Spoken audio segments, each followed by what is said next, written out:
Hello দর্শকবৃন্দ, এই গল্পটি সম্পূর্ণ A to Z একসাথে রয়েছে, তাই পুরো গল্পটা শুনতে কেউ মিস করবেন না। আর হ্যাঁ, মনে করে আমাদের চ্যানেলটি সাবস্ক্রাইব করবেন, সাথে লাইক, শেয়ার আর একটা কমেন্ট করেও যাবেন। ধন্যবাদ সবাইকে। হরমজাদা, তোকে কতবারই বলেছি এই খাবারের বাটিগুলো হাত দিবি না। তাও তুই কেন এই খাবার খেতে বসেছিস? তোর পেটে এই খাবার কি হজম হবে? মা, আমি কতদিন হলো এমন পোলাও কোরমা খাই না, তাই আজকে চোখের সামনে এমনভাবে উন্মুক্ত পোলাও দেখে লোক সামলাতে পারিনি। একটু খেতে দাও না মা, কত বছর হলো তোমার হাতের পোলাও খাই না। আর তাছাড়া তোমরা খেয়ে তো বেঁচেই যাবে, তাহলে আমাকে একটু খেতে দিলে কি হবে? রিয়ার মা, ওকে যে তুমি এত মাইর দিলে সেটা মনে হয় ওর মনে হচ্ছে না। দেখো কেমন বেহায়ার মতো পোলাও খেতে যাচ্ছে, একটু আদর করে খাইয়ে দাও তো। দাঁড়াও, দিচ্ছি। ওকে আদর করে খাইয়ে হরমজাদা মানা করার সত্ত্বেও খাইতে বসেছে। ওর খাওয়ার আমি বের করছি। সায়রা বেগম কথাটা বলি সেখান থেকে রান্নাঘরে গিয়ে চুলা থেকে একটা কাঠের লাঠি নিয়ে আসে, যেটা দিয়ে আগুনের শিখা এখন দেখা যাচ্ছে। ওই লাঠিটা দেখেই তো রাসেল অবাক হয়ে তাকিয়েছে, কেননা রাসেল জানে এই আগুনের লাঠিটা দিয়ে ওর হাতে ছাকা দেওয়া হবে। এটা আজকে নতুন না, এর আগে অনেকবার দিছে। সায়রা বেগম রাসেলের হাতের উপরে চেপে ধরার সাথে সাথেই রাসেল এমন জোরে চিৎকার করে যেন কিছু সময়ের জন্য বাতাস তার পথ চলার গতি থামিয়ে দিয়েছে, পাখির কিচিরমিচির করাও অফ করে দিছে। রাসেলের চোখ থেকে অঝরে পানি পড়েই যাচ্ছে। এমন অবস্থা করে ওদের মনে যেন খুশির কমতে থেকেই গেল। তাই তো আফজাল সাহেব মরিচের গুঁড়া রাসেলের হাতে পোড়া স্থানে লাগিয়ে মুখ গামছা দিয়ে বেঁধে দেয়, যেন রাসেলের এমন ভয়ঙ্কর আর্তনাদ বাইরের কারো কানে না যায়। রাসেলের চোখ থেকে পানির ধারা যেন ছড়িয়ে চলছে, গলা কাটা মুরগির মতো ছটপট করতেছে রাসেল। ইয়ার বাবা, এটা তুমি কি করলে? এখন কি একটু বেশি হয়ে গেল না? যদি মরিচের গুলোর কারণে ওর হাতে কোনো ক্ষতি হয়ে যায় তখন কি হবে? আর এত চিন্তা করি না তো, যা হবার হবে। ও মরে গেলেই তো আমরা বেঁচে যাই, শুধু শুধু আমাদের খাবার খেয়ে অন্ন ধ্বংস করছে। আপনারা কিছুই বুঝতেছেন না তো কি হচ্ছে এসব? তাহলে চলেন বোঝা আছি। রাসেল হলো এই গল্পের নায়ক, আর যারা ওর সাথে এমন করলো ওরা হলো রাসেলের বাবা মা। আপন না হলো বাবা মা তো বাবা মাই হয়, তাই না? কেননা রাসেল যখন ছোট তখন এরা রাসেলকে কুড়িয়ে আনে। প্রথম থেকে রাসেলকে এরা খুব ভালোবাসতো, কিন্তু একটা দুর্ঘটনার পর থেকে রাসেলের ছাও এরা কেউ দেখতে পারে না। সেই ঘটনা গল্পের সাথে থাকেন, জানতে পারবেন। রাসেল ব্যথায় ছটপট করতে করতেই অজ্ঞান হয়ে যায়। তবে ওদের মনে যেন রাসেলের জন্য কোনো দয়া হলো না। রাসেলকে ধরে ওর রুমের মেঝেতে ফেলে আসে। রাতের প্রায় শেষের দিকে রাসেলের জ্ঞান ফেরে। রাসেল মিটিমিটি করে চোখ মেলে দেখে ও মাটিতে শুয়ে আছে। হে আল্লাহ, বলতে পারো এরা আমার সাথে কেন এমন করে? সেদিন তো আমি কোনো অন্যায় করিনি, তাহলে এরা কেন আমাকে ভালোবাসে না? একটুও কষ্টের পরিবর্তে আদর দেয় না। এত কষ্ট যে আমার আর সহ্য হয় না, আমাকে তুমি তোমার কাছে নিয়ে নাও। এভাবেই রাসেল আল্লাহর দরবারে কান্না করতেছে আর মনের জমানো কথাগুলো বলতেছে, কেননা রাসেল আল্লাহর কাছে এভাবে বলেই যেন ওর মনের কোণে জমে থাকা সকল কষ্টগুলো একটি হলেও কমিয়ে নেয়। পেটের মধ্যে ক্ষুধার জন্য ইঁদুর দৌড়াদৌড়ি করতেছে, সে কখন খেয়েছে সেটা যেন ওর মনেই পড়ে না। রাসেল টেবিলের পাশে পড়ে থাকা পানির বোতলটা নিয়ে কিছু পানি খেয়ে নেয় আর হাতের উপরে একটু পানি ধুয়ে নেয়, পরিষ্কার করে মলম লাগিয়ে নেয়। সকালে বাইরে থেকে ডাকাডাকির শব্দেও ঘুম ভেঙে যায়। ওই হারামি, কত সময় পর্যন্ত ঘুম পারলে গরুগুলা কি তোর বাবা এসে মাঠে দিয়ে যাবে? মা, আমার তো হাতের অবস্থা খুব খারাপ, তাই বাবা বা ভাইয়াকে বলো না আজকে একটু গরুগুলোকে মাঠে রেখে আসতে।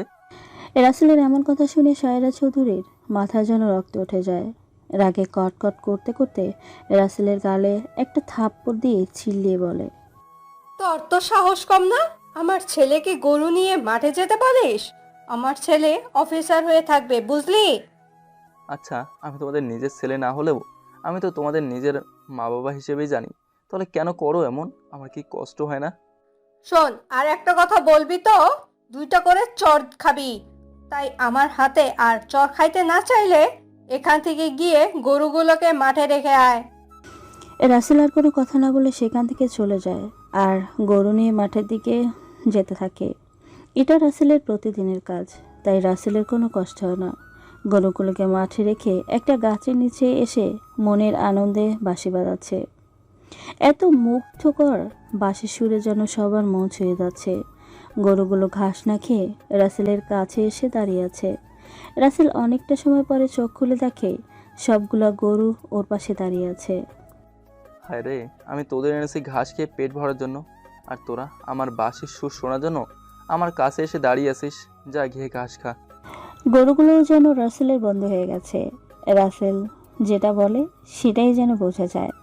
বোবার প্রাণী না হলে হয়তো কিছু একটা বলতো রাসেলকে। এদিকে রাসেল অনেক সময় গরুকে ঘাস খাইয়ে ছায়াতে বেঁধে বাড়ি চলে আসে। রাসেল বাড়িতে এসেই শুনতে পায় রিয়া এসেছে। ও, আপনাদের তো বলতেই ভুলে গেছি, রিয়া হলো রাসেলের ছোট বোন, সবার চোখের মণি। আর রায়হান হলো রাসেলের বড় ভাই। রিয়া ঢাকা থেকে কলেজে পড়ালেখা করে। এদিকে রাসেল যে পড়েই নেই সেটা কিন্তু না। রাসেল গ্রামের একটা কলেজে পড়ে ইন্টারমিডিয়েট কমপ্লিট করেছে। ভাইয়া, তুই কোথায় ছিলি জানিস? আমি তোকে বাড়িতে আসার পর থেকে শুধু খুঁজেই যাচ্ছি, কিন্তু তোর তো কোনো নামগন্ধই নেই। আরে ছুটকি, তুই কখন এসেছিস আর কেমন আছিস সেটা বল। ভাইয়া, আমি অনেক ভালো আছি। এখন বলো, তুমি কেমন আছো? আর তোমার হাতে এমন ব্যান্ডেজ কেন? রিয়ার কথা শুনে সবাই যেন অবাক হয়ে একে অন্যদিকে তাকিয়ে আছে। রাসেল কি বলবে ভাবতে ভাবতেই বলে ফেলে। আসলে আমি মাঠে গরু নিয়ে যাওয়ার সময় কিছু কাঁটাতারের উপরে পড়ে গেছিলাম, তখন হাত কেটে গেছে। রাসেলের কথা রিয়া বিশ্বাস করে আর কিছুই বলে না। রিয়া রাসেলকে খুবই ভালোবাসে। এই পরিবারের রিয়া একমাত্র মানুষ যে শুধু রাসেলের পক্ষে, আর অন্য সবাই তো রাসেলকে কি করে সাহায্য করা যায় সেটা নিয়ে ভাবতে ব্যস্ত থাকে। মা, তোমাকে বলছি না ও যেন রিয়ার আশেপাশে ও না আসে, তাহলে ও কেন আসলো? ভাইয়া, রিয়া কি আমার বোন না? আমি কি ওর সাথে কথা বলতে পারি না? তোমরা কেন আমার সাথে এমন করে কথা বলো? আমারও তো একটা মন আছে, সেখানে তো এই কষ্টগুলো সহ্য করার একটা সীমা আছে। আমি যে সেই সীমা পার করে ফেলেছি। তোর এই ডায়লগবাজি আমাদের সাথে করা চলবে না। আমি যেটা বলবো সেটাই কর। বড় ভাইয়া, এমন করে ছোট ভাইয়াকে বকা দিও না তো। ভাইয়া তো আমাদের সাথে কোনো খারাপ ব্যবহার করে না, তাহলে তোমরা কেন এমন করবে ওর সাথে? রিয়া মা, তুই তো জানিস না ও কত খারাপ লেভেলের একটা মানুষ। ওর সাথে কথা বলে তুই তোর সম্মান কেন কমাবি বল? তাছাড়া বরং তুই তোর রুমে গিয়ে ফ্রেশ হয়ে নে। আর রাসেল, তুই এখান থেকে যা। রাসেল আর কিছু না বলে সেখান থেকে চলে যায়। দুপুরে গোসল শেষ করে রাতের এক মুঠো খাবারের জন্য আসে। খাবার টেবিলের কাছে এসেই দেখে সবাই খাচ্ছে মনের আনন্দে। রাসেলকে দেখে, মা, আইসে ফকরির বাচ্চা খাবারের জন্য। ওকে কালকে রাতে সেই ভাতগুলো দাও, খেয়ে নে। এমনিতেই সেই ভাত গরুকে দিলে আবার গরুর পেট অসুখ হবে। ভাইয়া, যে খাবার খেয়ে গরুর পেটে অসুখ হবার কথা এতটা চিন্তা করছো, আর একটা বারের জন্য চিন্তা করছো না এই খাবার খেলে তাহলে ভাইয়ার কতটা সমস্যা হবে? রিয়া, তোকে বলেছি না কোনো কথা না বলতে। আমার মনে হয় তোকে আবার তাড়াতাড়ি ঢাকা রেখে আসতে হবে। মা, রেখে আসো। তোমরা তো ছোট ভাইয়ের কষ্টটা বোঝো না। যদি বুঝতে তাহলে আর এমন করতে না। একটা এতিম ছেলের সাথে সবাই কেন এমন করো? আমার যে ভাইয়ের চোখের পানি সহ্য হয় না। সহ্য না হলে রুমে গিয়ে কম্বল মুড়ে দিয়ে শুয়ে থাক। তাও তুই আমাদের কোনো কথার মাঝে নাক গলাতে আসবি না, এই আমি বলে দিলাম। রিয়া কোনো কথা না বলেই সেখান থেকে চোখ মুছতে মুছতে রুমে চলে যায়। এদিকে রাসেলকে সেই খাবার দিলে না টিপে মরিচ দিয়ে খাবার খেয়ে চোখের পানি হাত ধুয়ে রুমে চলে আসে। আপনারা ভাবছেন চোখের পানিতে হাত কীভাবে ধোয়া যায়, তাই না? আরে মামারা, রাসেল হাত ধোয়ার জন্য যেই পানি নিয়েছিল সেই পানির মধ্যেই ওর চোখের পানি পড়েছিল। তাহলে কি এমন হলো না যে রাসেল চোখের পানি দিয়ে খাবার পরে হাত ধুয়ে নিল? রাসেলও আর কিছু না বলে সেখান থেকে সোজা রুমে চলে এসে একটু রেস্ট নিয়ে গরুর জন্য খড় ঘাস কেটে বাড়ির সামনে ব্রিজে এসে বসে আছে। এমন সময় ওর বন্ধু ওর কাছে এসে বলে, আরে বন্ধু, তুই কেমন আছিস? সেই একটা বছর হলো তো তোকে দেখতেই পাই না।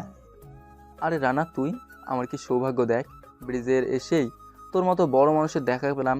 আমি অনেক কষ্টের মাঝেও ভালো আছি। তা তুই কেমন আছিস? বন্ধু, খোটা দিয়ে কথা শোনাচ্ছিস? আমি মনে হয় বুঝি নাই। আর আমি অনেক ভালো আছি। আজকে সকালেই বাড়িতে আসলাম। ও আচ্ছা, আর এই কথাটা তোকে তো শুনতেই হবে তাই না? তুই সেই কবে গ্রাম ছেড়ে গেছিস আর আজকে আইসিস, কেমন আছিস জানতে। বন্ধু, তুই তো জানিস আমি গার্মেন্টসে চাকরি করি। আর যারা এই প্যারা নামক শহরে গার্মেন্টসের চাকরি করে তারাই শুধু কষ্টটা বোঝে। কত কষ্টের পরে যে 2টা টাকা পকেটে আসে তা শুধু আমি আর আল্লাহ জানি। তোরা তো শুধু ভাবিস আমি চাকরি করতেছি, শুধু টাকা আর টাকাই কামাই করি। ছুটি পাই না রে। আগে লেখাপড়া করার সময় নানান বাহানা করে স্কুল কলেজ যেতাম না, আর এখন শুক্রবার বন্ধের দিনটাতেও কাজে যেতে হয়, কোনো ছুটি নাই। বন্ধু, কিলগুতা খেলেও তুই অনেক সুখে আছিস, অন্তত মা বাবা তুলে গালি শুনতে হয় না। হরে বন্ধু, আমি যদিও তোর মতো চাকরি টাকরি করি নাই, তবু আমি ভালো করে জানি কত কষ্ট করে 2টা টাকা কামাই করতে হয়। আবার ঠিকমতো বেতনটা সেটাও মালিক পক্ষ দিতে চায় না। হায় রে ভাই, গভর্নমেন্টের জীবন। তবে ভাই, আমি যদি কোনোদিন কোনো কোম্পানির মালিক হতাম তাহলে আগে শ্রমিকদের ইচ্ছেকেই প্রাধান্য দিতাম, কারণ আমি শ্রমিকরাই পারে একটা কোম্পানিকে উন্নতির শিহরণে পৌঁছে দিতে। দোস্ত, দয়া করি আল্লাহ যেন তোর এমন মনের ইচ্ছে পূরণ করে। আর ভালো থাক। আমাকে আজকেই ঢাকায় যেতে হবে, বিকেল 4টায় আমার ট্রেন আছে। ওকে বন্ধু, তুইও সাবধানে যাইস, আর সাবধানে থাকিস, কোনো মেয়ের মায়ায় পড়ে বাবা মাকে ভুলে যাইস না। রাসেলের কথার জবাবে রানা কিছুই বলতে পারে না, শুধু একটা মুচকি হাসি দিয়ে সেখান থেকে চলে যায়। কীভাবে রাসেলের কথা বলবে বলেন? কেননা রানা বাড়ির লোককে না জানিয়ে কুমিল্লা একটা সহপাঠীকেই বিয়ে করেছে। দুজনেই একই অফিসে চাকরি করে। প্রথম প্রথম প্রেমটা রঙ্গ দিয়ে সাজানো থাকলেও এখন আর কেউ তেমন কাউকে সহ্য করতে পারে না। সারাক্ষণ যেন টম অ্যান্ড জেরির মতো ঝগড়া লেগেই থাকে। এই তো সেদিনের একটা ঘটনা শুনে আসি চলেন।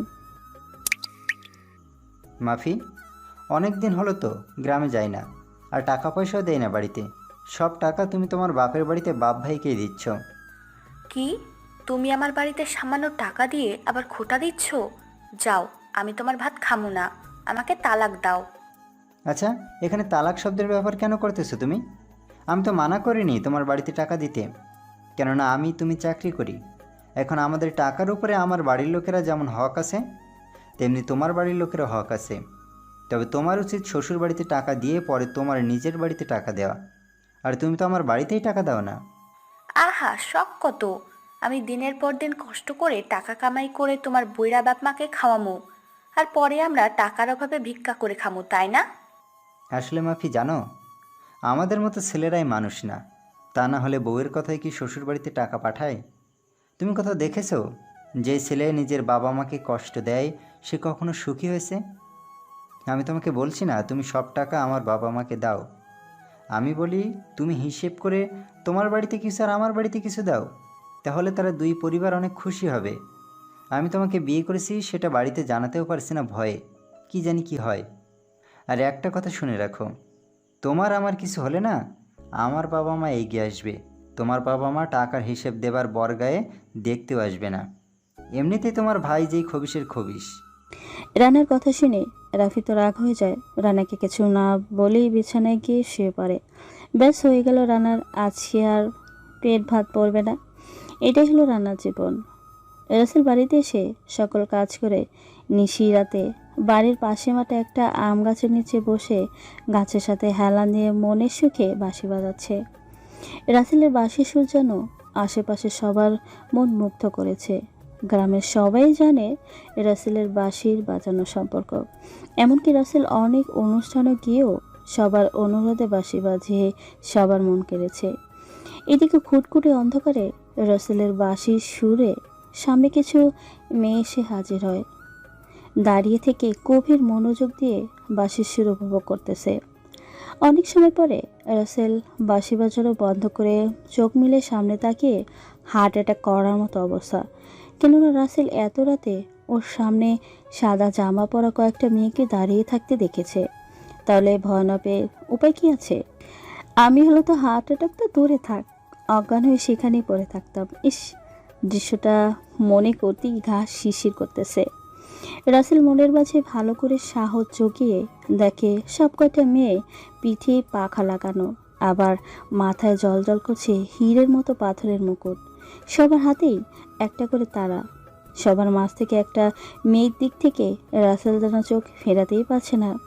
এত অন্ধকার হওয়া সত্ত্বেও যেন দিনের মতো আলোকিত হয়ে আছে চারপাশ। রাসেল একটা মুহূর্তের জন্য যেন সেই মেয়েটির মাঝে হারিয়ে যায়। আমি তো এখানে বাঁশি বাজিতেছি, আর এত রাতে এই মেয়েগুলো কোথা থেকে আসলো? আবার সবার পিঠেই পাখা লাগানো। আমি গল্প পড়েছি রাখালের বাঁশি শুনে নাকি গভীর রাতে পড়ি আসে। তাহলে এরা কি পড়ি? ওরে বাবা, আমি তো ভয় করতেছে। এদিকে রাসেল বাঁশি বাজানো বন্ধ করে নানান কথাবার্তার মাঝে নিজেকে মগ্ন করেছে দেখে সবার মাঝ থেকে সবচেয়ে সুন্দর পরীটা বলে ওঠে, এই যে মিস্টার বাসিওয়ালা, তোমার এত সুন্দর বাঁশি বাজানো বাদ দিয়ে কী সব ভাবছো? রাসেলের মুখে যেন কোনো কথাই নেই ওদের কথা শুনে। রাসেল যেন ভয়ে চুপসে গেছে। এদিকে রাসেলকে ভয় পেতে দেখে জান্নাতের বান্ধবী মাহি বলে, এই যে মিস পরীর রানী, এই মানুষটা মনে হয় তোর কথা শুনে ভয় পেয়েছে আর তোর রূপ দেখে মুগ্ধ হয়ে গেছে। তাই তো দেখছি। এই যে, আমাদের দেখে ভয় পাওয়ার কোনো দরকার নেই। আমরা হলাম আকাশের পরী। আমি পরীদের রানী, আর ওরা সবাই আমার বান্ধবী। আমরা এখান দিয়ে যাচ্ছিলাম, হঠাৎ তোমার বাঁশির সুর শুনে মুগ্ধ হয়ে এখানে নেমে পড়ি।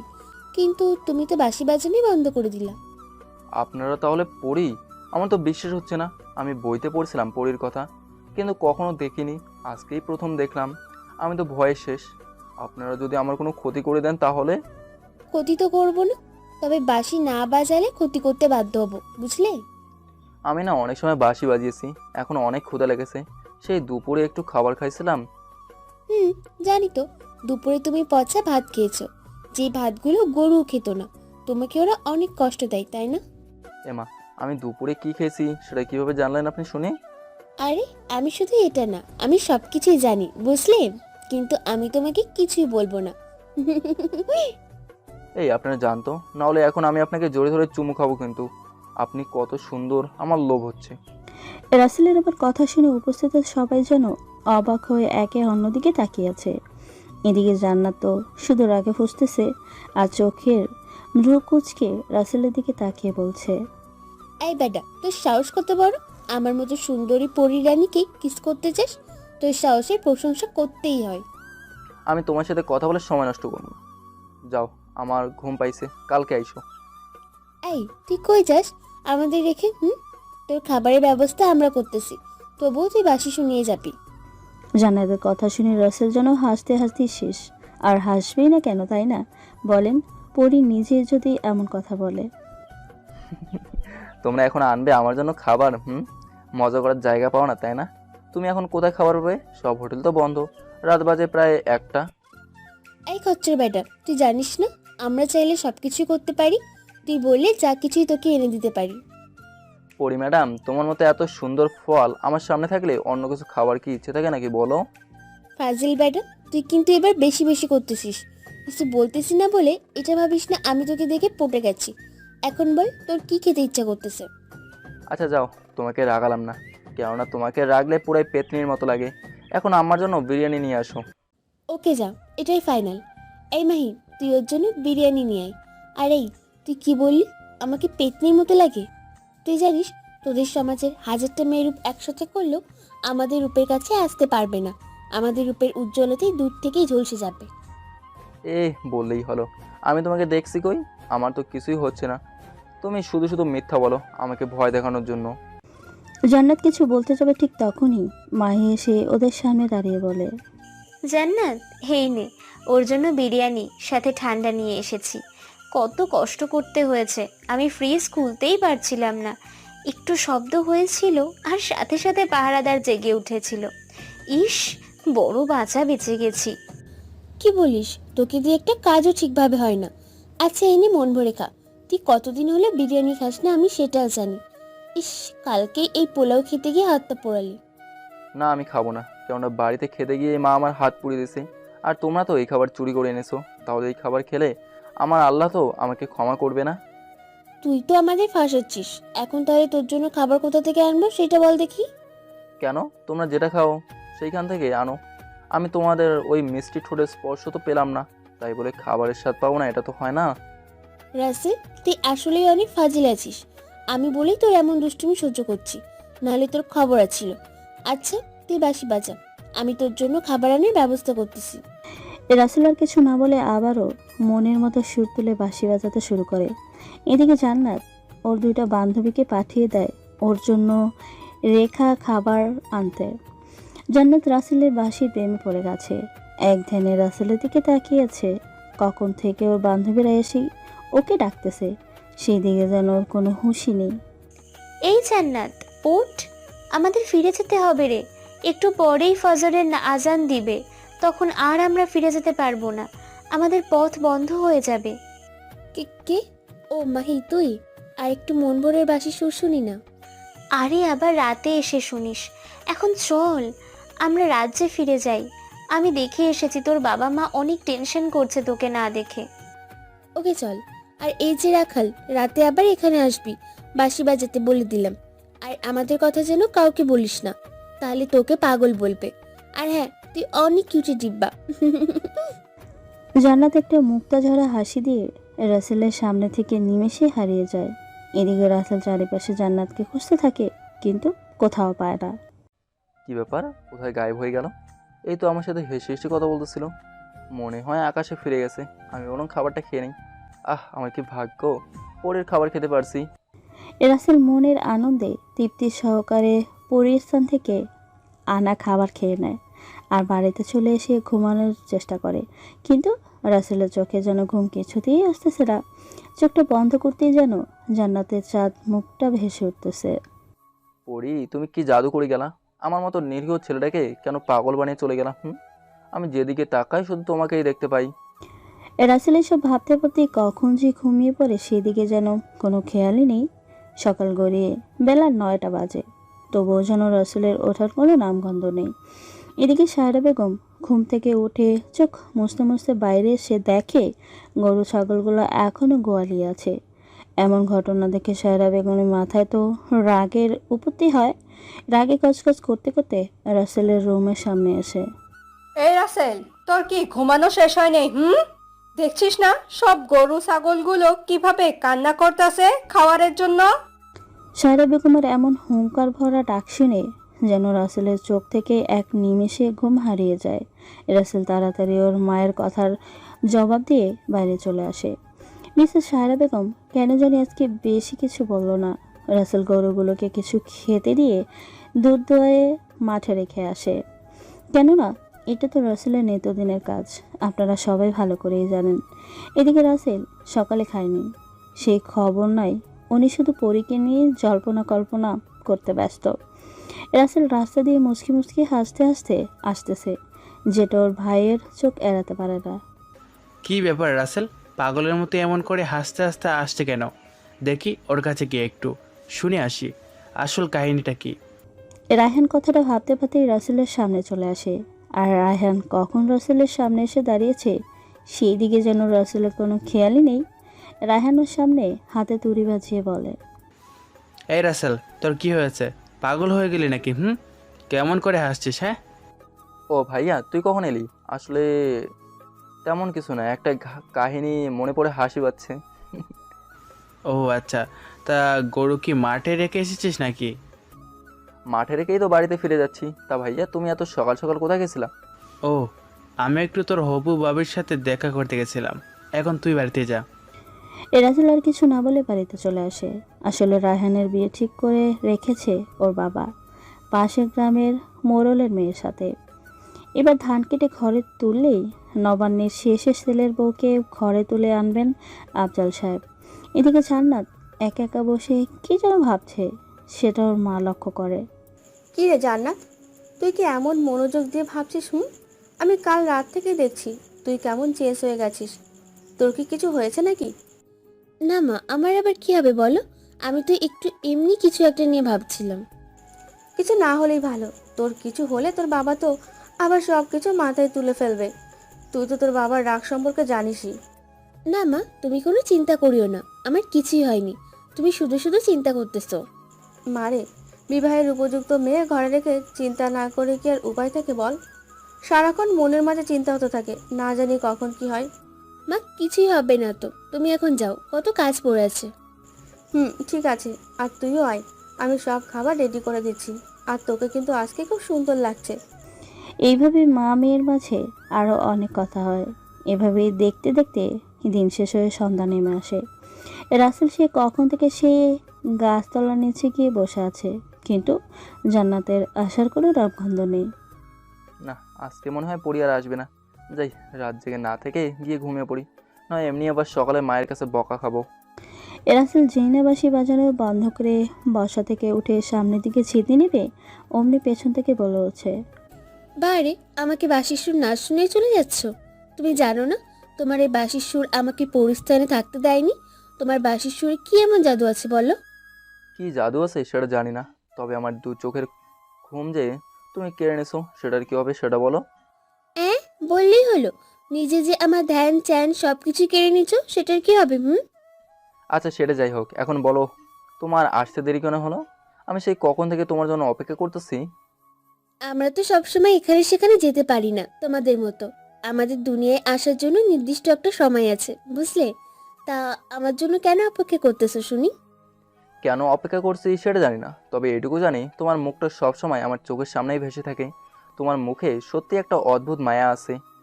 এমন পাবনা দিয়ে বাঁশি সুর শোনাও, আমিও সেই 20টা ঘন্টা হলো তোমার বাঁশি সুর শুনি না। আর হ্যাঁ, আমি তোমার জন্য ফল নিয়ে এসেছি কিন্তু। রাসেল জান্নাতের চাঁদ মুখটা দেখতে পেয়ে জান্নাতের হাতে থাকা ফুলের ঝুড়িটার দিকে তাকাতেই ভুলে গেছে।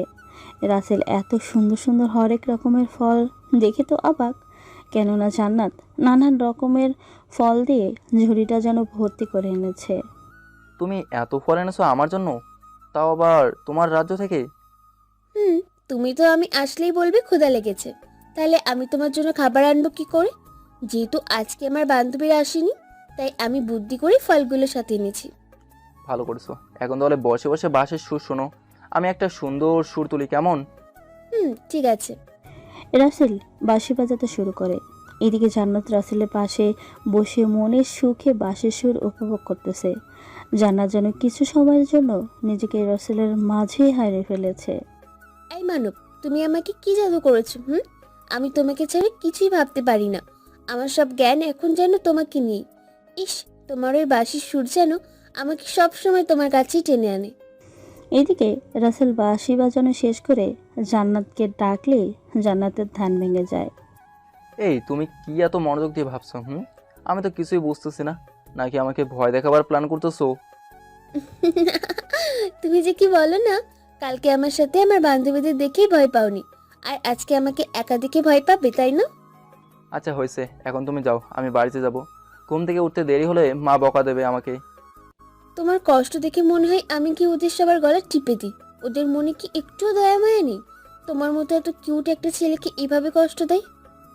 আসলে তারা আগে আমার সাথে এমন করতো না, একটা ঘটনার পর থেকে তারা সবাই আমার সাথে এমন করে, শুধু ছোট বোন রিয়া ছাড়া। আমি জানি সেই ঘটনায় তোমার কোনো হাত ছিল না, বরং তুমি তোমার ভাইয়ের দোষ নিজের কাঁধে তুলে নিয়েছিলে। আসলে তুমি তাদের আপন হলে এমনটা করতে পারতো না। আমি তোমাকে যতই দেখছি ততই কিন্তু মুগ্ধ হচ্ছি। তুমি আমার সম্পর্কে এত কিছু কিভাবে জানো? এটাই তো আমার মাথায় ঢুকছে না। আরে বুদ্ধু, আমি কি তোমার মতো মানুষ নাকি? আমি হলাম পরিস্থানের পরী, তাই আমি সবার সবকিছুই জানি। তাহলে তুমি তো আমার বাবা মা কারা সেটাও জানো, তাই না? জানি, কিন্তু তোমাকে বলবো না, কেননা তুমি একদিন নিজেই তাদের খুঁজে পাবে। আল্লাহর উপর ভরসা রাখো। এভাবে রাসেল আর জান্নাত যেন কথা বলাই ব্যস্ত হয়ে যায়। এদিকে দেখতে দেখতে অনেকটা সময় পার হয়ে গেল। জান্নাত রাসেলের থেকে বিদায় নিয়ে চলে যায়, আর রাসেলও খুশি মনে ফলগুলো নিয়ে বাড়িতে চলে আসে। সকালে রিয়া রাসেলকে ডাকতে এসে ওর রুমে এত সুন্দর সুন্দর ফল দেখে লোভ সামলাতে পারে না। একটা আপেল নিয়ে মুখে দিতেই, কি ব্যাপার, ছোট ভাইয়া এত সুস্বাদু আপেল কোথায় পেল? আর ভাইয়া তো কখনো ফল কিনে আনেনি। দেখি ভাইয়াকে ডেকে তুলি। এই ভাইয়া, ওঠ। আর একটু ঘুমায় না, সবে মাত্র তো ঘুমাইলাম, তাই না? আরে গাধা, তুই সবেমাত্র ঘুমিয়েছিস? বেলা 8টা বাজে। মা যদি দেখে তুই এখনো পড়ে পড়ে ঘুমাচ্ছিস, তাহলে তো ক্লাস নিয়েই ছাড়বে। রিয়ার মুখে ওর মায়ের কথা শুনেই লাভ দিয়ে উঠে ভয় ভয় বলে, মা মা এই রিয়া মা কোথায়? আরে গাধা, এখনো আসেনি, তবে আসতে সময়ও লাগবে না। আর এখন বল, তোর ঘরে এই ফল কোথা থেকে আসলো শুনি?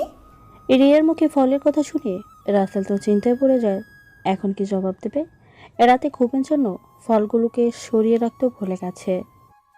ইস, ফলগুলোকে লুকিয়ে রাখতেও ভুলে গেছি। এখন আমি রিয়াকে কী জবাব দেবো? এই তো পাইছি। আসলে কালকে তো রানা এসেছিল, তাই ও আমার জন্য এইগুলো আনছিল। আহারে ভাইয়া, তুই আমাকে যেটা বোঝাবি আমি সেটাই বুঝবো, তাই না? যদি রানা ভাইয়া তোর জন্য এই ফল নিয়ে আসতো তাহলে পলিথিন ব্যাগে করে আনতো, কিন্তু এই ঝুড়ি কোথা থেকে আসলো? ও মোর খোদা, এখন আমি কি করি? পড়ি রে, তুমি আমাকে এই কোন বেড়া জালে ফাঁসিয়ে দিলে। এখন আমি কি বলি? ও হলো স্যার, আমি কলেজের ছাত্রী, ওকে স্যালা কলা বোঝালে কি আর হবে?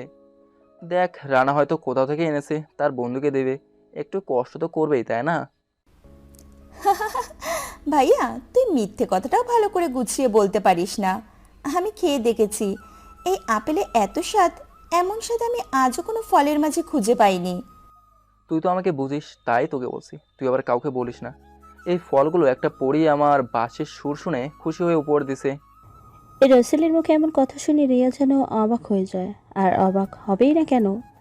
আমি যদি বলি পড়ি এই গল্পের লেখক রাসেলকে সত্যি সত্যি অনেক ভালোবাসে, তাহলে আপনারা কি বিশ্বাস করবেন? মোটেও করবেন না। তাহলে রিয়া কিভাবে রাসেলের এমন কথা বিশ্বাস করবে? ভাইয়া, আসলেই তুই ঘুমের মাঝে আছিস?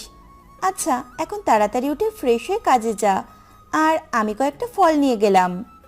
যাক বাবা, বড় বাচ্চা বেঁচে গেলাম, পাগলটা বিশ্বাস করে নাই। আচ্ছা, তুই নিয়ে যা। এদিকে রিয়া কয়েকটা ফল নিয়ে রুমের দিকে যাচ্ছিল, তখনই ওর মা সামনে পড়ে। রিয়ার হাতে ফল দেখে, কি ব্যাপার রিয়া, তুই এত সকাল সকাল এমন টাটকা ফল কোথা থেকে আনলি শুনি? মা, আমি তো আনিনি, তবে এগুলো ছোট ভাইয়া আমাকে দিয়েছে। ও তো গরু ছাগল নিয়ে কত জায়গায় ঘুরে বেড়ায়, হয়তো কোথাও থেকে এগুলো দেখতে পেয়ে নিয়ে এসেছিল। সেটাই হয়তো হবে। আচ্ছা দেখি, দে তো একটা, খাই কেমন স্বাদ, দেখে তো ভালোই লাগছে। রিয়ার হাত থেকে একটা ফল নিয়ে মিসেস সায়রা বেগম খেয়েই তো অবাক হয়ে বলে, রিয়া, তুই এটা আমাকে ফল খাওয়ালি নাকি কোনো অমৃত খাওয়ালি? আসলেই মা, খুব সুস্বাদু ফলগুলো, আমিও প্রথমে এটাই ভেবেছিলাম। রাসেলকে বলে আরো বেশি করে আনতে হবে, এমন ফল আমি জীবনেও খাইনি। মা, বাদ দাও তো, ভাইয়া আবার এগুলো কোথায় পাবে? এমনিতেই কোথাও না কোথাও থেকে নিয়ে এসেছিল আমাকে দেবার জন্য। হুম, আমি তো তোর কোনো কথা শুনবো না মা। রাসেল, রাসেল, এদিকে আয় তো। সায়রা বেগমের কথা শুনে রাসেল দৌড়ে ভেতরে চলে আসে। আর এদিকে রিয়া ওর মায়ের মুখে ফলের কাহিনী শুনতে পায়। রাসেল তো মনে মনে জান্নাতকে বকা দিতে থাকে। জান্নাতের বাচ্চা, তুই শুধু আজকে আমায়, তোকে আমি দেখে নেবো। কি দরকার ছিল এই ফলগুলো আমাকে দেখার? এখন আমি ফেসেই যাচ্ছি তো ফেসেই যাচ্ছি। রাসেল, টাকা নিয়ে এই ফলগুলো আরো বেশি করে কিনে আনিস তো, এমন সুস্বাদু আপেল আমি তো কোথাও খাইনি। এগুলো আমি আর কোথায় পাবো বলো? এই কয়েকটাই তো একটা জঙ্গলের ভেতরে গাছ হয়ে ধরেছিল। এই কোথা থেকে আনবি সেটা আমি জানি না, তবে এই ফলগুলো আমার চাইয়ে চাই। আমি খুঁজে এনে দেবো, তবে আমি কিন্তু দ্বিতীয়বার এনে দিতে পারবো না, মনে রেখো। আচ্ছা যা, সেটাই সই, তুই একবার আনলেই হবে, তাহলে মন ভরে খাওয়া যাবে। ইস, কি স্বাদ! এভাবে ওদের মাঝে আরও অনেক কথা হয়।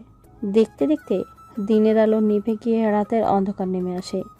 এদিকে আজকে জান্নাত রাসেলের আগে খুব সুন্দর করে সেজে এসেছে, হাতে একটা বাটি পায়েস নিয়ে। রাসেল আসতে না দেখে জান্নাত রাগে গজগজ করতে করতে গান গাইতে থাকে। সে যে কেন আসে না আমার আর ভালো লাগে না। এবার আসুক, তারে আমি মজা দেখাবো। ও এবার আসুক, তারে আমি মজা দেখাবো। জান্নাত আরও কিছু বলার আগেই সামনে দাঁড়িয়ে রাসেল জান্নাতকে চমকে দিয়ে বলে, কি মিস পরিরানী, কাকে মজা দেখাবেন বলে গুনগুন করে মধু ছুড়ে গান গাইছেন? তোমাকেই মজা দেখাবো। এই তোমার আসার সময় হলো? তুমি জানো আমি সেই কখন থেকে তোমার অপেক্ষায় বসে আছি। আহারে, পরির খুব কষ্ট হচ্ছে তাই না? এদিকে তুমি যে আমাকে মাইনকে চেপে ফালাইছো, সেটার কি হবে? রাসেলের এমন কথা শুনে জান্নাত তো অবাক হয়ে যায়। যদিও সে সবটাই জানে, তবু রাসেলকে অবাক হয়েই জিজ্ঞেস করে, কি ব্যাপার মিস্টার বাসুরি, তোমাকে আমি আবার কিসের মায়ের চিপাই ফেললাম? কোন মাইকের কাছে পায় ফেলাওনি? সেইটা বলো। তুমি কালকে যে ফয়েলগুলো দিছো, সেটা আমার মা আর বোন খাইছে। খাইছে তো কি হয়েছে, ফল খাওয়া তো ভালো, এতে তো আমি দোষের কিছু দেখছি না। এমন তো না যে আমি ফলের মাঝে ভেজাল মিশিয়ে নিয়ে এসেছি। আরে সেটাই তো সমস্যা, মা আপেল খেয়েই বলেছে আমি যেন এই ফল তার জন্য আরও নিয়ে যাই। এখন আমি এই ফল কোথায় পাবো? এই কথা। আচ্ছা দাঁড়াও, আমি এখনই ফল আনার ব্যবস্থা করতেছি। তবুও তোমাকে রেগে থাকা দেখতে পারবো না আমি। আহারে, বাঘটা আমার জন্য কত ভাবে। আচ্ছা তুমি আমার কাছে এভাবে কেন ছুটে আসো? তোমার সমাজের সবাই দেখলে কি বলবে? তোমাকে প্রথম যেদিন দেখেছি সেদিন থেকেই মনের মাঝে জায়গা দিয়েছি। তোমাকে ছাড়া এখন আমার আর কোনো কিছুই ভালো লাগে না। আমি সত্যি তোমাকে অনেক বেশি ভালোবাসি। জান্নাতের মুখে ভালোবাসার শব্দটা শুনে রাসেল যেন এক মুহূর্তের জন্য বাকরুদ্ধ হয়ে ঠায় দাঁড়িয়ে থাকে। কি হলো, তুমি কিছু বলতেছো না কেন? আমি সত্যি তোমাকে অনেক অনেক ভালোবাসি। তোমাকে ছাড়া আমি বাঁচবো না, এটা মনে রেখো। তুমি কি পাগল হয়ে গেছো? তুমি হলে পড়ি আর আমি হলাম মানুষ। তোমার সাথে আমার প্রেম, এটা কিভাবে সম্ভব?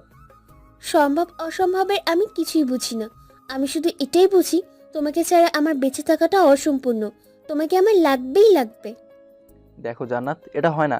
তোমাকে যে আমার পছন্দ হয় না সেটা না, তুমি মানুষ হলে আমি একেবারে রাজি হয়ে যেতাম, কিন্তু তোমার আমার প্রেম কোনোভাবেই সম্ভব না। দেখো রাসেল, আমি তোমাকে ভালোবাসি এটা কখনো মিথ্যে হতে পারে না। আর এটাও সত্যি, তোমাকে না পেলে আমি নিজেকে শেষ করে ফেলবো। দেখো জান্নাত, এমন করে পাগলামো করো না। কোথায় তুমি আর কোথায় আমি, আমি বুঝি না। তুমি কেন আমার উপরে পাগল হলে? সবাই কি বলবে? আমার গার্লফ্রেন্ড কোনো পরিস্থানের পড়ি, যেখানে মানুষের গার্লফ্রেন্ড মানুষই হয়। তোমার আমাকে দেখে কি মানুষ মনে হয় না, নাকি আমাকে দেখে কোনো গোয়ালের গরু ছাগল মনে হয়? আরে আমি তো সেটা বলিনি।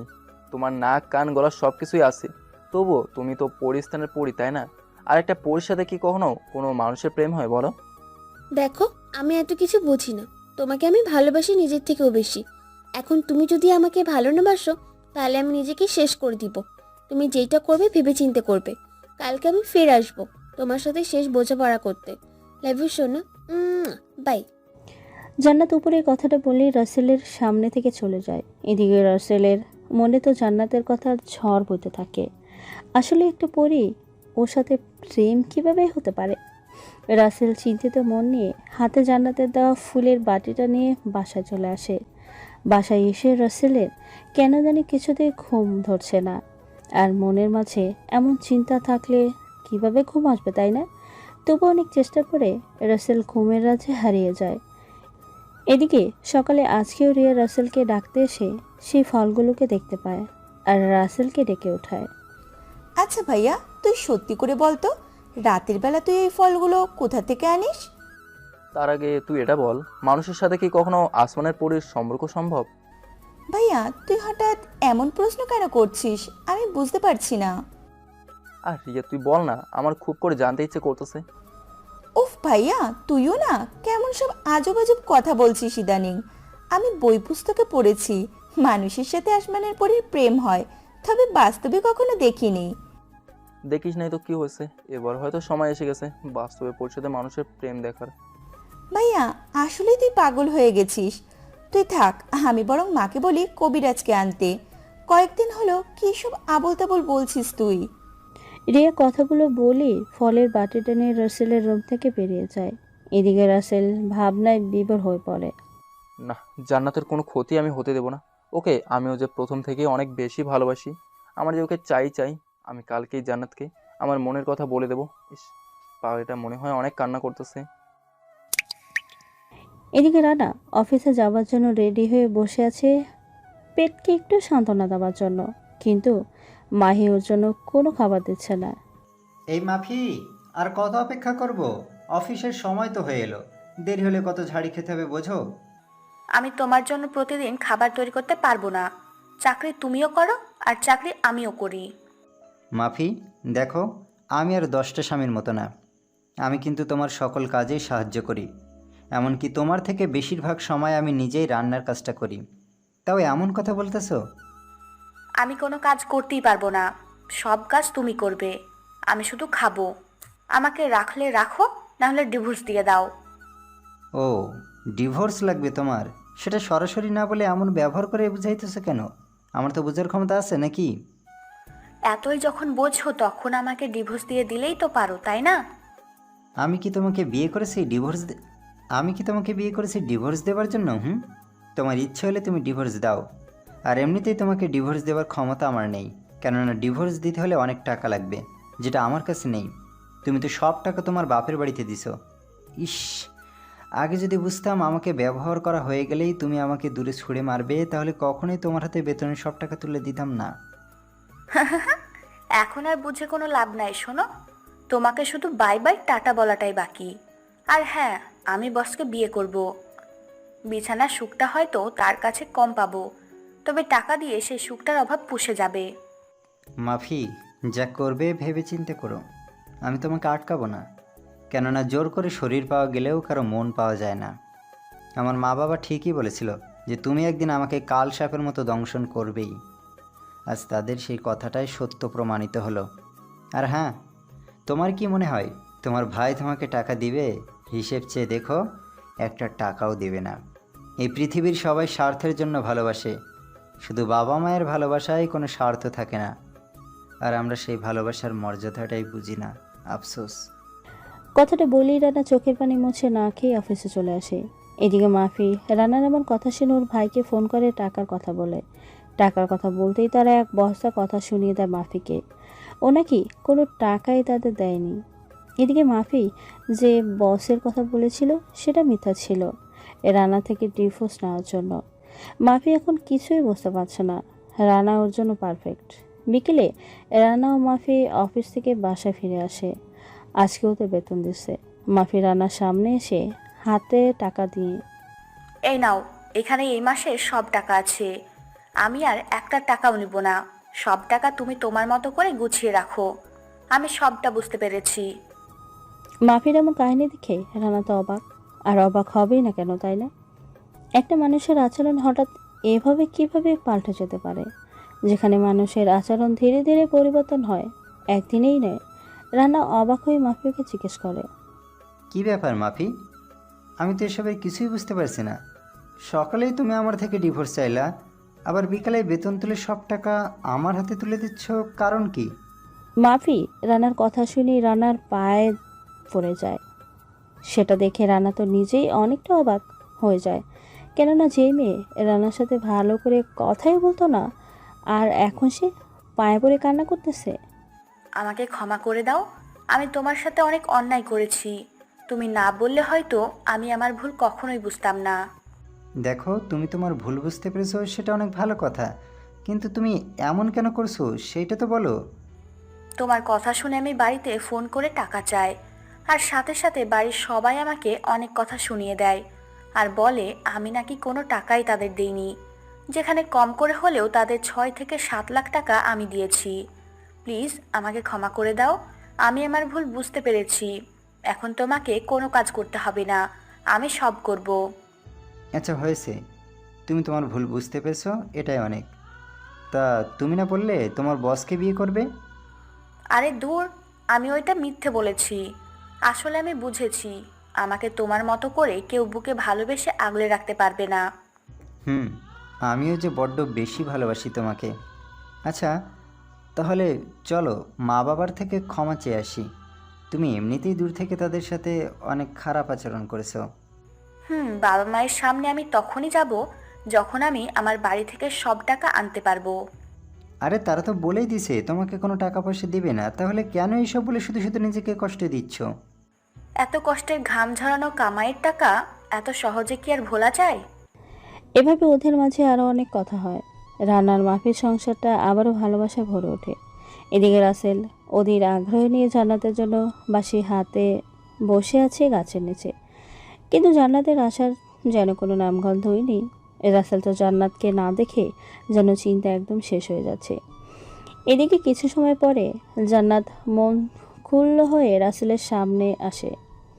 রাসেল জান্নাতকে দেখে সেই খুশি হয়, তবে জান্নাতের এমন গোমরা মুখটা দেখেই যেন রাসেলের মুখে ফুটে ওঠা হাসিটা ছায়ায় কালো মেঘে ঠেকে যায়। কেননা যেই মানুষটার মুখে সবসময় পূর্ণিমার আলোর রোশনি লেগেই থাকতো, আজ তার মুখটা মলিন হয়ে আছে। এটা কি ভালো লাগে বলেন? জান্নাত, তোমাকে এমন মলিন দেখাচ্ছে কেন? তুমি কি অসুস্থ নাকি সেটা আগে বলো। না, আমি ঠিক আছি।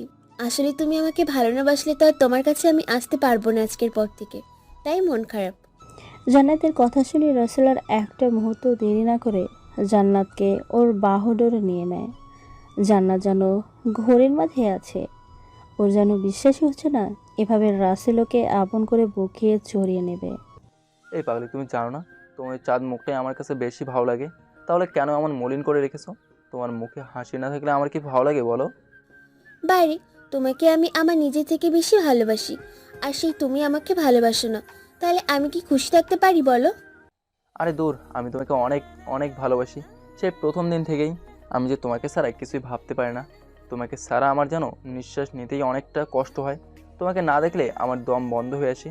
কখনো ছেড়ে যাবে না তো আমাকে? কথা দিলাম, এই দেহে প্রাণ থাকা পর্যন্ত তোমার সঙ্গ কখনো ছেড়ে দিব না। তোমাকে যে বড্ড বেশি ভালোবাসি। রাসেল জান্নাতকে বকিয়ে নিয়ে মনের সুখে বাঁশি বাজাতে থাকে, আর জান্নাত ছোট বাচ্চাদের মতো করে গুটিগুটি হয়ে রাসেলের বুকের সাথে মিশে সেই ঘোর উপভোগ করতেছে। এইভাবে অনেকটা সময় পরে জান্নাত রাসেলের থেকে বিদায় নিয়ে চলে যায়। এভাবেই দেখতে দেখতে চলে যায় 4টি মাস। এখন রাসেল আর জান্নাতের প্রেম একেবারে জমে উঠেছে। দুজনের কেউ কাউকে ছাড়া যেন বুঝতেই পারে না। এদিকে মাফিকে ওর ভাই সব টাকা দিয়ে দিছে, কেননা সেই দিন রানার কথা শুনে মাফিকে তারা ওই সব বলেছিল যেন মাফি তার ভুলটা বুঝতে পারে। এদিকে ভাইয়া, তুই পরীর কাহিনী তো আমাকে শোনালি না? আমার তো খুব করে পরীর কাহিনী শুনতে ইচ্ছে করছে। ও, তুই পরীর কাহিনী শুনবি? সেটা আমাকে আগে বলবি তো নাকি? এক দেশে ছিল এক রাখাল। সেই রাখাল ছেলেটা সবসময় গরু ছাগল নিয়ে যেন মাঠে ঘাটেই ঘুরে বেড়াতো, আর রাত হলেই মনের সুখে বাঁশি বাজিয়ে তার মনের সকল কষ্টকে দূর করতো। আরে বা, শুনতে খুব ভালোই লাগছে। তারপরে বল না, এমন করে থামলি কেন? আরে আমি তো থামিনি, তুই কথা বলে সময় নষ্ট করে দিলি। এখন চুপ করে থেকেই সবটা শোন কেমন। একদিন রাখাল নিত্য দিনের মতো মাঠে অন্ধকারে রাতে বাঁশি বাজাইতেছে। ঠিক এমন সময় রাখালের বাঁশির সুর শুনে মুগ্ধ হয়ে পরী চলে আসে। ছেলেটা প্রথমে কিছুই বুঝতে পারে না, কিন্তু যখন পরীকে দেখে তখন তো একটু না অনেকটাই অবাক হয়ে যায় এবং সাথে ভয় পেয়ে যায়। ধীরে ধীরে পরী রাখালের কাছে আসতে শুরু করে। আস্তে আস্তে তৈরি হতে থাকে ওদের মাঝে ভালোবাসার সম্পর্ক। আর একসময় পরী ও রাখালের প্রেম জমে ওঠে। এই কাহিনীর পরের অংশ জানতে হলে এক্ষুনি 40 টাকা দিয়ে বইয়ের দ্বিতীয় খণ্ড কিনুন, তাহলে এই গল্পের বাকি অংশটুকু শুনতে পারবেন। দূর ভাইয়া, এটা কোনো কাজ করলি তুই? আমার কাছে এই গল্পটা শুনতে খুব ভালো লাগছিল। শুনে মনে হচ্ছে এটা কারো বাস্তব জীবনের সাথে ঘটা একটা গল্প। আরে পাগলি, এটা তো আমার সাথে ঘটে যাওয়া একটা কাহিনী। তুই তো জানিস না, আর যদি জানতি তাহলে তো জান্নাতকে দেখার জন্য পাগল হয়ে যাইতি। এইভাবে রিয়া ও রাসেলের মাঝে অনেক কথা হয়। রাসেল মরিচ দিয়ে পান্তা ভাত খেয়ে সব কাজ করে নেয়। এদিকে রানা ও মাফি গ্রামে চলে আসে। রাসেল মাঠে যাচ্ছিল, ঠিক এমন সময় সামনাসামনি দেখা। কিরে বন্ধু, আমি জানি সবাই ঢাকা থেকে ব্যাগ ভর্তি কাপড় আরও কতকে নিয়ে আসে, আর তুই সোজা পরীর মতো একটা বউকে ধরে নিয়ে এসেছিস। আরে দোস্ত, এটা আর বলিস না। আমি ওকে অনেকদিন আগেই বিয়ে করেছি, কিন্তু বাড়িতে জানানোর সাহস পাইনি। কয়েক মাস আগেই জানাইছি। এখন একটু ওকে গ্রামটা ঘুরে দেখাতে নিয়ে আসলাম।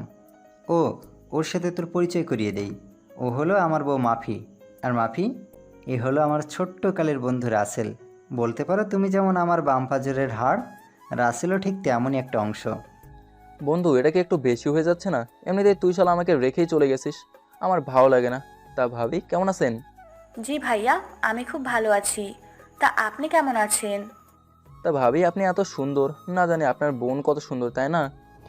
রাসেলের কথা শুনে মাফি তো হাসতেছে, আর রানা হাসতে হাসতে বলে, দোস্ত, পাম দিয়ে কোনো লাভ নাই, কেননা মাফির নিজের তো কোনো বোন নাই, বরং ওর পরিচিত কোনো বোনও নাই। তুই তো শালা মির্জাফর। তোকে যদি জাতির পিতা শেখ মুজিবুর রহমান দেখতো তাহলে পাকিস্তানের আইবাফ খানকে না মেরে তোকেই মারতো। শালা তুই জানিস না বিয়ে করলে শালি দেখে করতে হয়, কেননা বন্ধুদেরও একটা হক থাকে। ভাইয়া, আপনি খুব মজার মানুষ। তাই এত সুন্দর সুন্দর কথা বলে কয়টা মেয়ের মন কেড়েছেন শুনি? একটার প্যারাই আমি সহ্য করতে পারি না, আর আপনি বলছেন কয়টা? আমার গার্লফ্রেন্ড আমাকে রোজ রাতে প্যারা দেয়। এটা কেমন কথা? আমার জানা মতে সবার গার্লফ্রেন্ড দিনে প্যারা দেয়, আর আপনার গার্লফ্রেন্ড সোজা রাতে প্যারা দেয়। কারণ আমার ময়না পাখিটা রাত ছাড়া আমার সাথে দেখা করে না। কারণ আমার রূপের ঝলকে যদি কোনো ছেলে পাগল হয়ে যায় তখন কি হবে? ভাইয়া, আপনার সাথে কথা বলে অনেক মজা পাইলাম। মাফি, এখন চলো। আর রাসেল এমনই কথা বলে সারাক্ষণ তোমাকে মাতিয়ে রাখতে পারবে। আর ওর বাঁশির সুর শুনলে তো তুমি পাগল হয়ে যাবে। ও সেই সুন্দর বাঁশি বাজাতে পারে। তাই নাকি? তাহলে তো ভাইয়া বাঁশি বাজানো শুনতেই হবে, এটা তো মিস করা যাবে না। ভাবি কোনো টেনশন করবেন না, রাতে কান পেতে মাঠের দিকে থাকলেই আমার বাঁশির সুর আপনার কানে এসে দোলা দিয়ে যাবে। আচ্ছা বন্ধু, এখন তাহলে তুই থাক, আমরা যাই। এ মাফিক, চলো বাড়িতে যাওয়া যাক। ওরা আর অনেক কথা বলে সেখান থেকে চলে যায়। এদিকে সন্ধ্যা হয়ে আসে। রাসেল যখনই খাবারের জন্য যায়, দেখতে পায় সবাই খাবার খেয়ে প্রায় শেষ করে ফেলেছে। রাসেলের জন্য পোড়া ভাত আর তরকারির ঝোল রেখেছে। এই প্রথম মনে হলো রাসেলের কপালে অনেক দিন পরে তরকারির ঝোল মা পাইল। কেননা রাসেল তো সবসময় নুন মরিচ দিয়ে বেশিরভাগ সময় খাবার খায়। খাবার খেয়ে রাসেল যেই না চলে যেতে নিবে, অমনি ওর ভাবির পায়ের সাথে বাড়ি খেয়ে রাসেল মাটিতে পড়ে যায়। সাথে ওর ভাবি ব্যথা পেয়ে চিৎকার করে ওঠে। সাথে সাথে রায়হান এসে অনিকার হাত ধরে তুলেই রাসেলকে মারতে থাকে। হারামজাদা, খুব লুচ্চামি করার শখ তোর, তাই না? তোকে আজকে মারতে মারতে মেরেই ফেলবো। তোর সাহস কি করা হয় আমার বউয়ের সাথে দেখা দেবার? ভাইয়া, আমি তো ভাবির পায়ের সাথে পা ঝাঁকাইনি, বরং ভাবি নিজেই তো আমার পায়ের সাথে পাটা লাগিয়ে দিছে। রাসেলের এমন কথা শুনে সবার রাগটা যেন আরও অনেক অংশেই বেড়ে যায়। এদিকে তেলে পানি ছিটা দেবার মতো করে অনিকা বলে, দেখেছো তোমার ভাই কি বলে? আমি নাকি ওর সাথে ইচ্ছে করে এমনটা করেছি। তোমার সামনে আমাকে মিথ্যেবাদী বানালো। এখন তুমি ওর কিছু না করলে আমি তোমার ভাত খাবো না। ভাবি আপনি ভাত খাবেন না, ঠিক আছে, ঘরে আটা আছে, রুটি বানিয়ে খায়েন, তাহলেই তো হলো। এদিকে রায়হান পাশে থাকায় একটা লাঠি এনে নিজের রাগকে কন্ট্রোল করতে না পেয়ে এলোপাথালিভাবে রাসেলের গায়ে আঘাত করতে থাকে। সামান্য ভুলের জন্য মানুষ এইভাবে কাউকে মারে? এদের না দেখলে হয়তো বুঝতেই পারতাম না। রাসেল মাটিতে পড়ে গড়াগড়ি করতেছে, তবুও যেন মায়ের আঘাত শরীরে পড়া বন্ধ হচ্ছে না। অনিকা তো সেই খুশি। এদিকে রিয়া রুম থেকে এসে দেখে রাসেলকে এইভাবে মারতেছে। ভাইয়া, তুমি কি মানুষ নাকি অমানুষ? এইভাবে সামান্য ভুলের কারণে কাউকে মারে? দেখেছো ছোট ভাইয়ের শরীর থেকে রক্ত বের হচ্ছে। রিয়া, তুই চুপ থাক। ওর এমন কথা একটু শাস্তি হওয়াই উচিত। কেমন হয়ে গেছে ও? মা, এদিন ছেলেটার সাথে তোমরা যা করছো সেটা একদম ঠিক না। এটার মাসুল তোমাদের একদিন ঠিক দিতে হবে। এই কথাটা ভালো করে মনে রেখো। আর ভাবি, তুমি নিজেই অন্যায় করে আমার ভাইটাকে দোষী বানিয়ে শুধু শুধু মার খাওয়ালে। রিয়ার কথা শুনে অনিকা তো রাগে যেন ফুঁসতে থাকে আর মনে মনে বলতে থাকে, ভাইয়ের জন্য মনে হয় দরদ উতলে পড়তেছে। আর রিয়া, তুই শুধু দেখ তোদের সাথে আরও কত কি হয়। আগে তো রায়হানকে আমার বশে করে নেই। এদিকে রাসেল ব্যথায় নড়তে পর্যন্ত পারতেছে না। রিয়া ধরে রুমে নিয়ে আসে। রাসেল ছুঁয়ে আসে। পাশে থাকা পানি হাতে নিয়েও খেতে পারে না, কেননা হাতে মায়ের আঘাতে গ্লাসটা ধরার শক্তিও নেই। এদিকে দেখতে দেখতে ঘড়ির কাঁটা 2টা ছুঁই। জান্না সেই কখন থেকে রাসেলের জন্য অপেক্ষা করতেছে আর রাগে ফুসফুস করতেছে। ও কি বোঝে না? ওকে না দেখলে আমার কতটা কষ্ট হয়। আমি সারাদিন দেখা করতেও পারি না, আর কথাও বলতে পারি না। সেটা যেন কেন আসেনি এখনো? নাকি ওর আবার কিছু হলো? না, আমার তো কিছুই ঢুকছে না মাথায়। আমার এত কষ্ট কেন হচ্ছে? নিশ্চয়ই আমার পাগলটার কোনো বিপদ হয়েছে, নাহলে এমনটা করতো না। দেখি, ওর বাড়িতে গিয়ে দেখে আসি। জান্নাত আর কিছু না ভেবেই রাসেলের বাড়িতে চলে আসে। রাসেল কোন রুমে থাকে সেটা খুঁজে বের করে ওই রুমে ঢুকে পড়ে।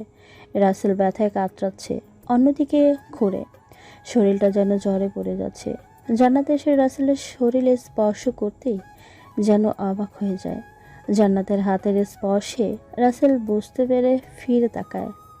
জান্নাত, তুমি আমার ঘরে কিভাবে আসলে? তো দেখে ফেলে কি হবে ভেবে দেখেছো? আমার কোনো দোষ নয়। আমি 1 ঘন্টা অপেক্ষা করতেও তোমার দেখা না পেয়ে চলে এসেছি। তুমি জানো না, তোমাকে না দেখে আমি থাকতে পারি না। আর তোমাকে এইভাবে কষ্ট দেয় তুমি কিছু বলতে পারো না? দাঁড়াও, সবার ক্লাস আমি নিচ্ছি। আমার কলিজাকে আঘাত করার সাহস কত বড়! আর আনিকাম, তোরে তো খাইছি। দেখো জান্নাত, একদম পাগলামো করো না। আমি এদের আপন কেউ না হওয়া সত্ত্বেও বাড়িতে থাকতে দিয়ে পেট ভরে খেতে দিচ্ছে, সেটাই তো আমার কাছে অনেক। সেটার তুলনায় এই অত্যাচার তো কিছুই না। আর তোমার চাঁদ মুখটা দেখলেই আমি সব কষ্টের কথা নিমেষেই ভুলে যাই। আর তুমি কাউকে কিছু করবে না, আমি বলে দিলাম। আমি তো জানি আমার পাগলটা আমাকে কতটা ভালোবাসে। আচ্ছা, তুমি আমাকে জড়িয়ে ধরো, তাহলে তোমার সকল ব্যথা ঠিক হয়ে যাবে। আমি তোমার ভালো থাকার ওষুধ, বোঝো না? তাই তো, আমি ওষুধ রেখে ব্যথায় কষ্ট পাচ্ছি। দূর, আমিও নাকি বোকা? রাসেল কথাটা বললেই জান্নাতকে জড়িয়ে ধরে। যদিও অনেকটা কষ্টও হচ্ছিল, জান্নাত রাসেলকে কিছুই বুঝতে না দিয়ে রাসেলের ঠোঁটের ওর নিজের দখলে নিয়ে নেয়। রাসেল মনে হয় সুখের দোলনায় চড়ে অমৃত খাওয়ার স্বাদ পাচ্ছে। এই প্রথম জান্নাত রাসেলের ঠোঁট স্পর্শ করলো। রাসেলের শরীর থেকে নিমেষের মাঝেই সকল ব্যথা যেন কোথাও হারিয়ে যায়। পরীর রানী বলে কথা, এতটুকু ক্ষমতা তো থাকতেই হবে, তাই না? ইস, এই ট্রিটমেন্টটা যদি আরও পেতাম তাহলে কতটা কষ্ট পেতে হতো না। ওই আরও একটু ব্যথা আছে। যা দুষ্টু, খালি দুষ্টুমি তাই না? আচ্ছা, আমি এই যে তোমার জন্য ফল ও খাবার রেখে গেলাম, দেরি হয়ে যাচ্ছে। মা মনে হয় আমার জন্য চিন্তা করতেছে। আসি কেমন? ভালো থেকো, বাই সোনা। জান্নাত কথাটা বলেই চলে যায়। রাসেল পরে যাওয়ার দিকে এক ধ্যানে জ্বালানা দিয়ে তাকিয়ে আছে। যত দূর আলো দেখা যায় তত দূর পর্যন্ত চোখের দৃষ্টি ফেলছে না রাসেল। রাসেল কিছু ফল খেয়ে ঘুমিয়ে পড়ে। সকালে ঘুম থেকে উঠে দেখে ওর শরীরে কোনো ব্যথা বা মায়ের কোনো চিহ্ন নেই। ইস, পরীর আসলে অনেক ক্ষমতা। তা না হলে আমাকে জড়িয়ে কিস করলে আমার শরীরের সব ব্যথা কোথায় হারিয়ে গেল। যাক, ডাক্তার আমি ভালোই পাইছি। রোমান্সের সাথে ট্রিটমেন্ট ফ্রি পাওয়া যায়। এইভাবেই দেখতে দেখতে পার হয়ে যায় আরও কয়েকটি মাস। এখন রাসেলকে ওর পরিবারের সবাই যেন আগে থেকে আরও বেশি অত্যাচার করে। রাসেল সেটা মুখ বুঝে সহ্য করে কিছুই বলতে পারে না। এদিকে জান্নাতের সাথে রাসেলের আর তেমন নিয়মিত দেখা হয় না, কেননা জান্নাত প্রতিদিন আসতে পারে না। কারণ একদিন জান্নাতের মা জান্নাতের পেছনে এসে সবটা দেখেছিল। তারপর থেকে জান্নাতকে কোথাও যেতে দেয় না। তবুও কোথায় আছে না, প্রেম মানে না কোনো বাধা। জান্নাত, তুই যেটা করেছিস সেটা আমাদের এই জাতি কোনোদিন মানবে না। তোর বাবা যদি শোনে তাহলে তোকে কেটে কুচি কুচি করে নদীতে ভাসিয়ে দেবে। তবুও এই বিষয়টা মানবে না। মারে, তুই এই মানবকে ভুলে যা, এটাই তোর জন্য ভালো হবে। না মা, আমি কখনোই পারবো না। রাসেল যে আমার বেঁচে থাকার অক্সিজেন হয়ে গেছে, ওকে ছাড়া আমি কিছুই কল্পনা করতে পারি না। মারে, তুই কেন বুঝিস না? ও হলো দুনিয়ার সামান্য মানুষ, আর তুই হলি পরিস্থানের পরীদের রানী। সৌন্দর্যের দিক থেকে তোকে পরীর রানী হিসেবে ঘোষিত করেছে এখানে সবাই। তুই যেটা করতেছিস এটা ভুল মা। মা, আমি ভুল সঠিক কিছুই বুঝি না। আমি শুধু এইটা বুঝি আমার জীবনসঙ্গী হিসাবে রাসেলকেই চাই।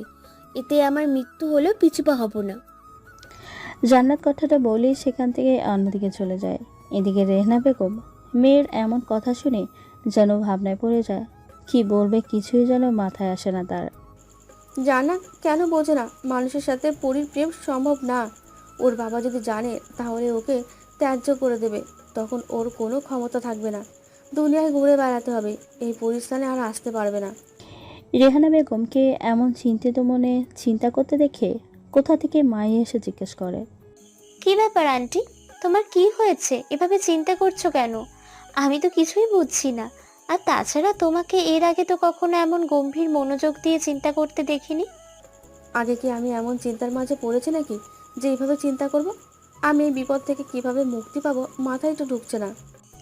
আরে আন্টি, তুমি আমাকে সব কিছু খুলে বললেই আমি তোমার সেই বিপদের সমাধান করে দিতে পারবো, তাই না? আচ্ছা, সেটা নয় পরেই বলি। তার আগে তুই আমাকে এটা বল, জান্নাত পৃথিবীতে গিয়ে একটা রাখালের সাথে ভালোবাসায় নিজেকে জড়িয়েছে, সেটা আমাকে বলিস নাই কেন? ও শেট, এটা তো তোমাকে বলতেই ভুলে গেছি। তবে আন্টি, ওই রাখালের বাঁশির সুর এত মিষ্টি, কি আর বলবো। দেখতেও অনেক কিউট। আমার তো ওকে অনেক ভালো লাগে। লে হালুয়া, আমি কাকে কি বলছি? সে নিজেই লাড্ডু হয়ে আছে। এই মাহি, তোর মাথায় কি গেছে? তুই জানিস না জান্নাতের বাবা এটা জানতে পারলে জান্নাতকে কি করবে? জানি তো। তার জন্যই তো জান্নাতকে নিয়ে আমার খুব চিন্তা হয়। তবে জান্নাতকে ওই রাখালের থেকে সরিয়ে আনার একটা উপায় আছে। তুমি আমার সাথে থাকলে আমি বলতে পারি। আচ্ছা, তোর প্ল্যানটা শোনা দেখি। যদি আমার ভালো লাগে তাহলে আমি তোর সাথে আছি, এটা নিয়ে কোনো চিন্তা নেই। মাহি জান্নাতের মায়ের কানে কানে ওর মনের মাঝে তৈরি হওয়া রাসেলের থেকে জান্নাতকে আলাদা করার নীল নকশাটা শুনিয়ে দেয়। রেহানা বেগম তো সেই খুশি হয়, কেননা এই প্ল্যানের মাধ্যমেই এটা সম্ভব। বাহ মাহি, তোর মাথায় বুদ্ধি আছে বলতেই হবে। এখন তাহলে তুই কাজে লেগে পড়। আমি বরং জান্নাতকে কিছুদিনের জন্য অন্য কোথাও কাজে পাঠিয়ে দিই, কেমন? ঠিক আছে আন্টি, বরং সেটাই করো। আমি আজকেই যাব তাহলে।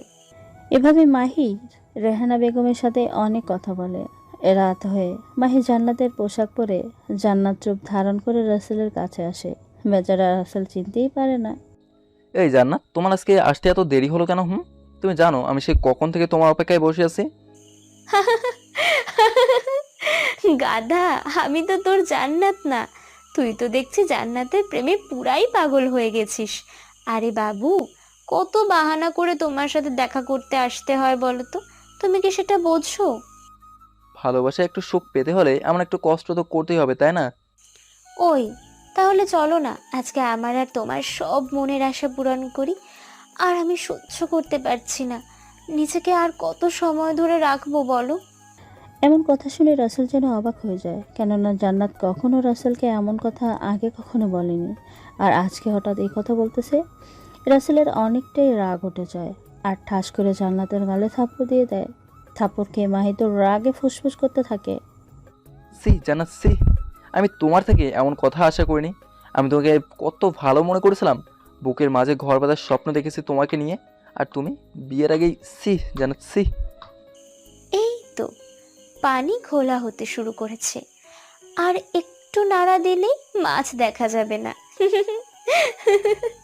আরে বাবু, বিয়ের পর তো করবই, তার আগেই না হয় একটা দুইজন সময় কাটিয়ে নি। তুমিও একটু মজা পাবা আর আমিও, এতে তো দোষে কিছু নেই। জান্নাত সেজে মাহির কথা শুনে রাসেল মাথা যেন রাগে গরম হয়ে যায়। রাগকে কন্ট্রোল করতে না পেরে, এই তুই আমার সামনে থেকে এখনই বিদায় হ, নাহলে আমি তোর সাথে কি করব নিজেও জানি না। রাসেল কথাটা বলেই সেখান থেকে চলে যায়, চোখের পানি মুছতে মুছতে।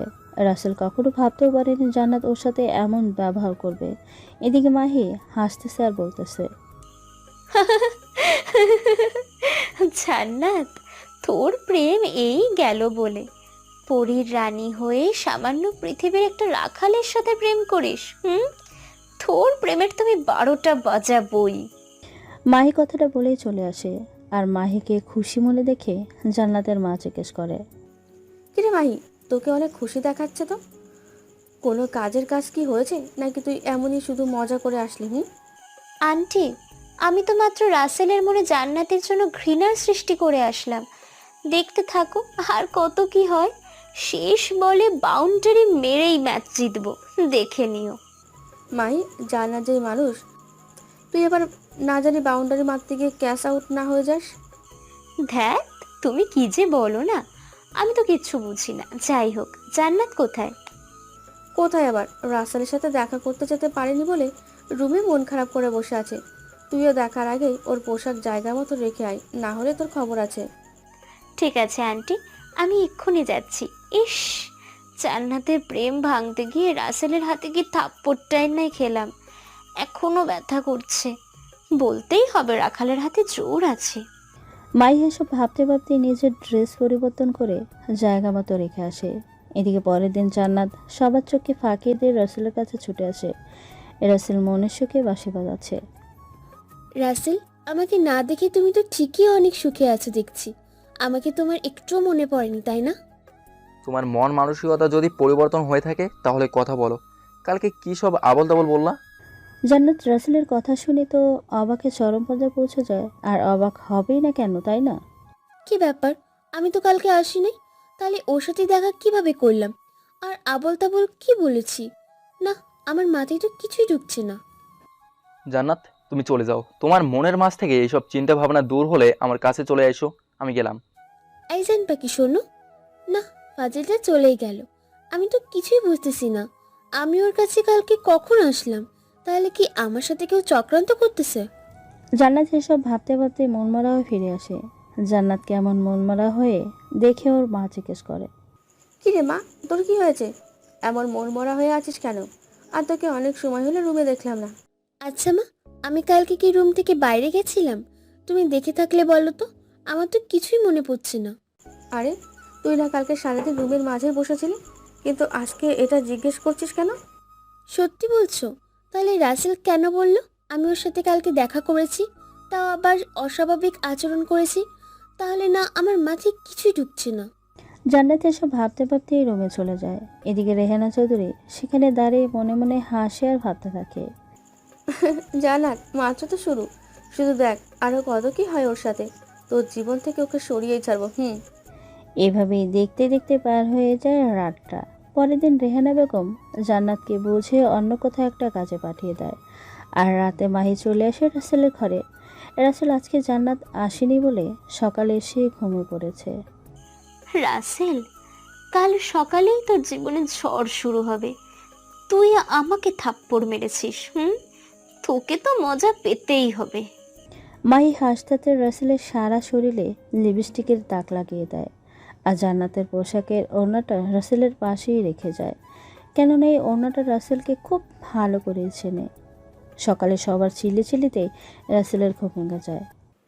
দেখছেন, আমার কথা তো আপনারা কেউই শোনেন না। দুধ কলা দিয়ে কাল ছাপ বাড়িতে পোষতেছেন, যে কিনা আপনাদের মুখে কালি মাখিয়ে রাতের আধারে ঘরে মেয়ে মানুষ এনে ফুর্তি করে। ওই, তোকে এত মারার পরেও লজ্জা হয় না কেন? তোকে আর কত মারমু? শেষমেশ বাড়ির মেয়ে আনা শুরু করেছিস। ছি, আমাদের মান সম্মান আর থাকলো না কিচ্ছুই, সব ধুলে মিশে দিলি।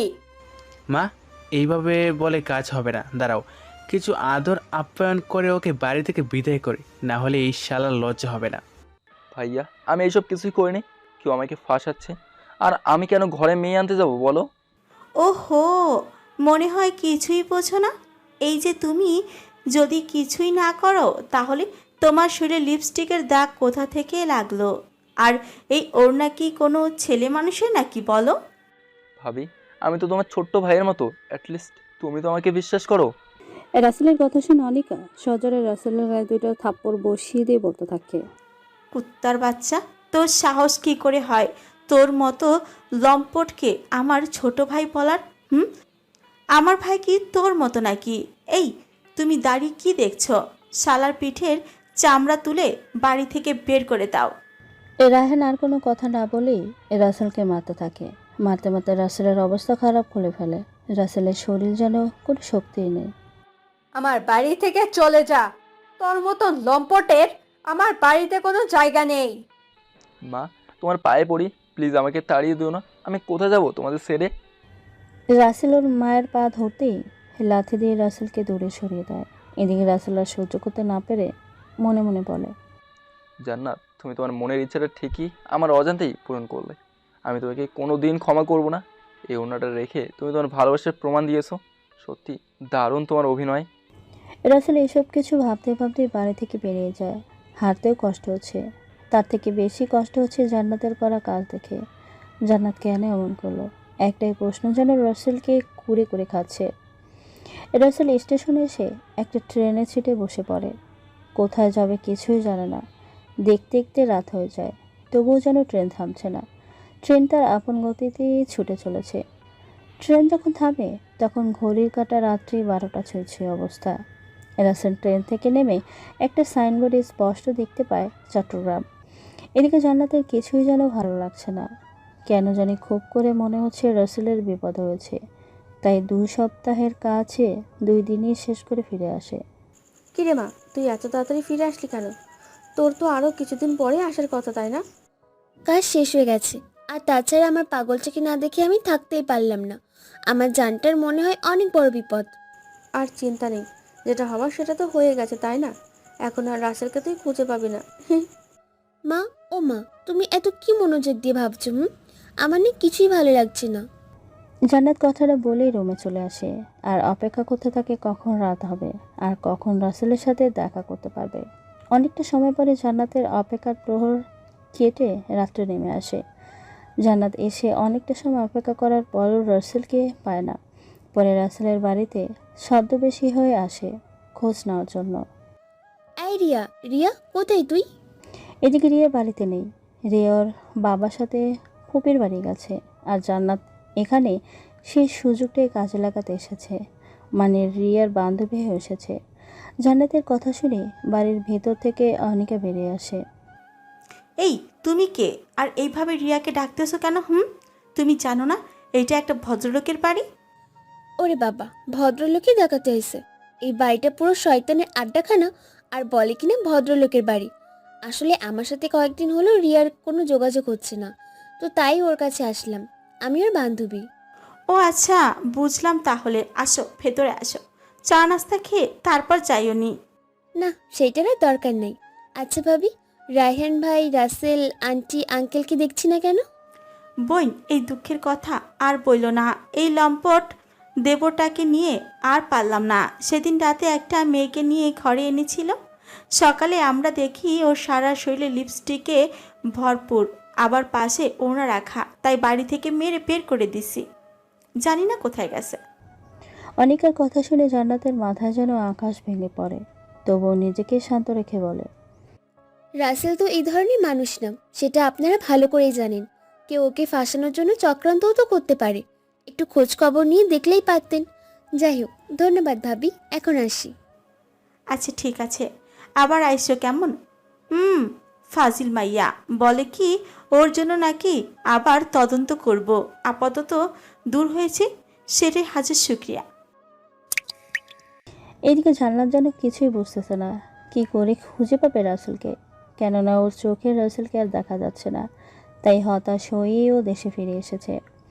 জান্নাতের চোখ ভর্তি পানি দেখে রেহানা বেগমের জন্য একটুও ভালো লাগছে না, কেননা মেয়েকে কখনো কাঁদতে দেখেনি, আজকেই প্রথম কাঁদতে দেখলো।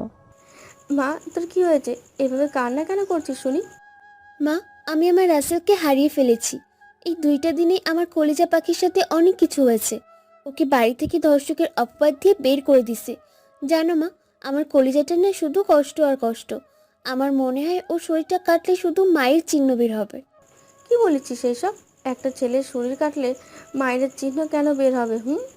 তোর শুধু আজাইরা কথা। না মা, এটা সত্য কথা। ও যেখানে থাকতো তারা ওর আপন কেউ না। তারা সবসময় ওর ওপর অত্যাচার করতো, ঠিকমতো খেতেও দিত না। তুমি একটু দেখে আসো ওর কষ্ট সিনগুলো। জান্নাত একটা কিছুর মাধ্যমে রাসেলের কষ্টের কাহিনীগুলো ওর মাকে দেখায়। রাসেলের এত কষ্ট দেখে রেহানা বেগমের চোখ দিয়ে যেন অঝোর ধারায় পানি পড়তে থাকে। এদিকে ওর মাকে কাঁদতে দেখে জান্নাত জিজ্ঞেস করে, কি ব্যাপার মা, তুমি আবার এভাবে কান্না করতেছো কেন? আমি তো সেটাই বুঝতেছি না। একটা ছেলের সাথে এমনটা কিভাবে করতে পারে? এরা কি মানুষ নাকি? সবাই এমন মারে। তুই হয়তো সত্যিকারের কাউকে ভালোবেসেছিলি। জান্নাত কিছু বলতে যাবে তার আগে দরজার কাছ থেকে জান্নাতের বাবা মিস্টার রফিক সাহেব বলে ওঠেন, কি ব্যাপার জান্নাত, তুমি নাকি একটা মানবকে ভালোবেসে দেওয়ানা হয়ে গেছো? আমি সব সবার মুখে কি শুনছি? বাবা, তুমি যা শুনেছো সব ঠিকই শুনেছো। আমি ওকে ছাড়া বাঁচবো না। তোমার সাহস কি করে হলো আমার মুখের ওপরে এই কথা বলার? তুমি জানো না আমি তোমাকে কেটে টুকরো টুকরো করব? বাবা, কোনো লাভ নেই, কেননা আমার টুকরো টুকরো শরীরের প্রতিটা মাংস বলবে রাসেলকে কতটা ভালোবাসে। রক্তগুলো পিছুপা হবে না, তারাও ভালোবাসি বলে স্লোগান করবে। রেহানা, তোমার মেয়ে পাগল হয়ে গেছে। ওকে রুমে আটকে রাখো, ও যেন কোথাও না যেতে পারে, না হলে তোমার ঠ্যাং আমি কেটে ফেলবো। স্বামীর এমন হুঙ্কার শুনে রেহানা বেগমের যেন বুকের মাঝে ভয়ের মাত্রা বেড়েই যাচ্ছে। জান্নাতকে বুঝিয়ে রুমে আটকে রাখে। এদিকে 2 দিন হলো রাসেল পানি ছাড়া কিছুই খাচ্ছে না, শরীরে যেন কোনো শক্তিই নেই, পুরো শরীরটাই যেন অবশ হয়ে আছে। রাসেল হাঁটছে আর পাক পারছে। হঠাৎ একটা গাড়ি এসে ওর উপর দিয়ে চালিয়ে দেয়। রাসেলের দেহটি রাস্তার পাশে ছিটকে গিয়ে পড়ে, মাথা থেকে রক্ত বেরোচ্ছে, গলা কাটা মুরগির মতো ছটফট করতেছে রাসেল।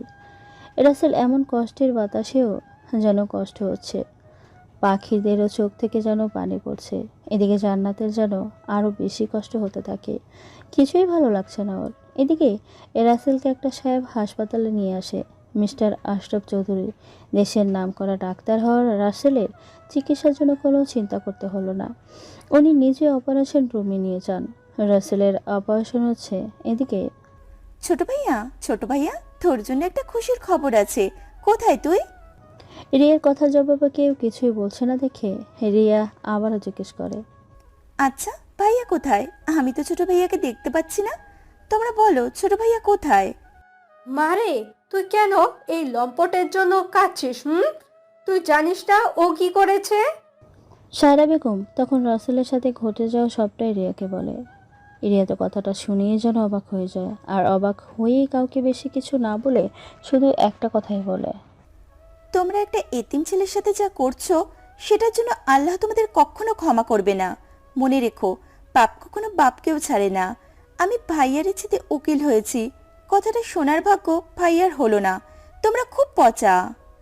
রিয়া কাঁদতে কাঁদতে রুমে চলে আসে। এদিকে সবাই রিয়া উকিল হওয়াতে অনেক খুশি। এদিকে দেখতে দেখতে অনেকটা সময় পার হয়ে যায়, তবুও যেন রাসেলের জ্ঞান ফেরে না। রাসেলকে বেডে শিফট করা হয়েছে। বিছানায় পড়ে আসে রাসেলের নিথর দেহটি। দেহের মাঝে নেই কোনো চঞ্চলতা। আশরাফ চৌধুরীর পরিবারের সবাই রাসেলকে দেখতে এসেছে। আশরাফ চৌধুরীর স্ত্রী মিসেস রাশেদা চৌধুরীর কেন জানি রাসেলের মুখটা দেখে খুব করে কষ্ট হচ্ছে। জানে না এই কষ্ট কেন হচ্ছে তার।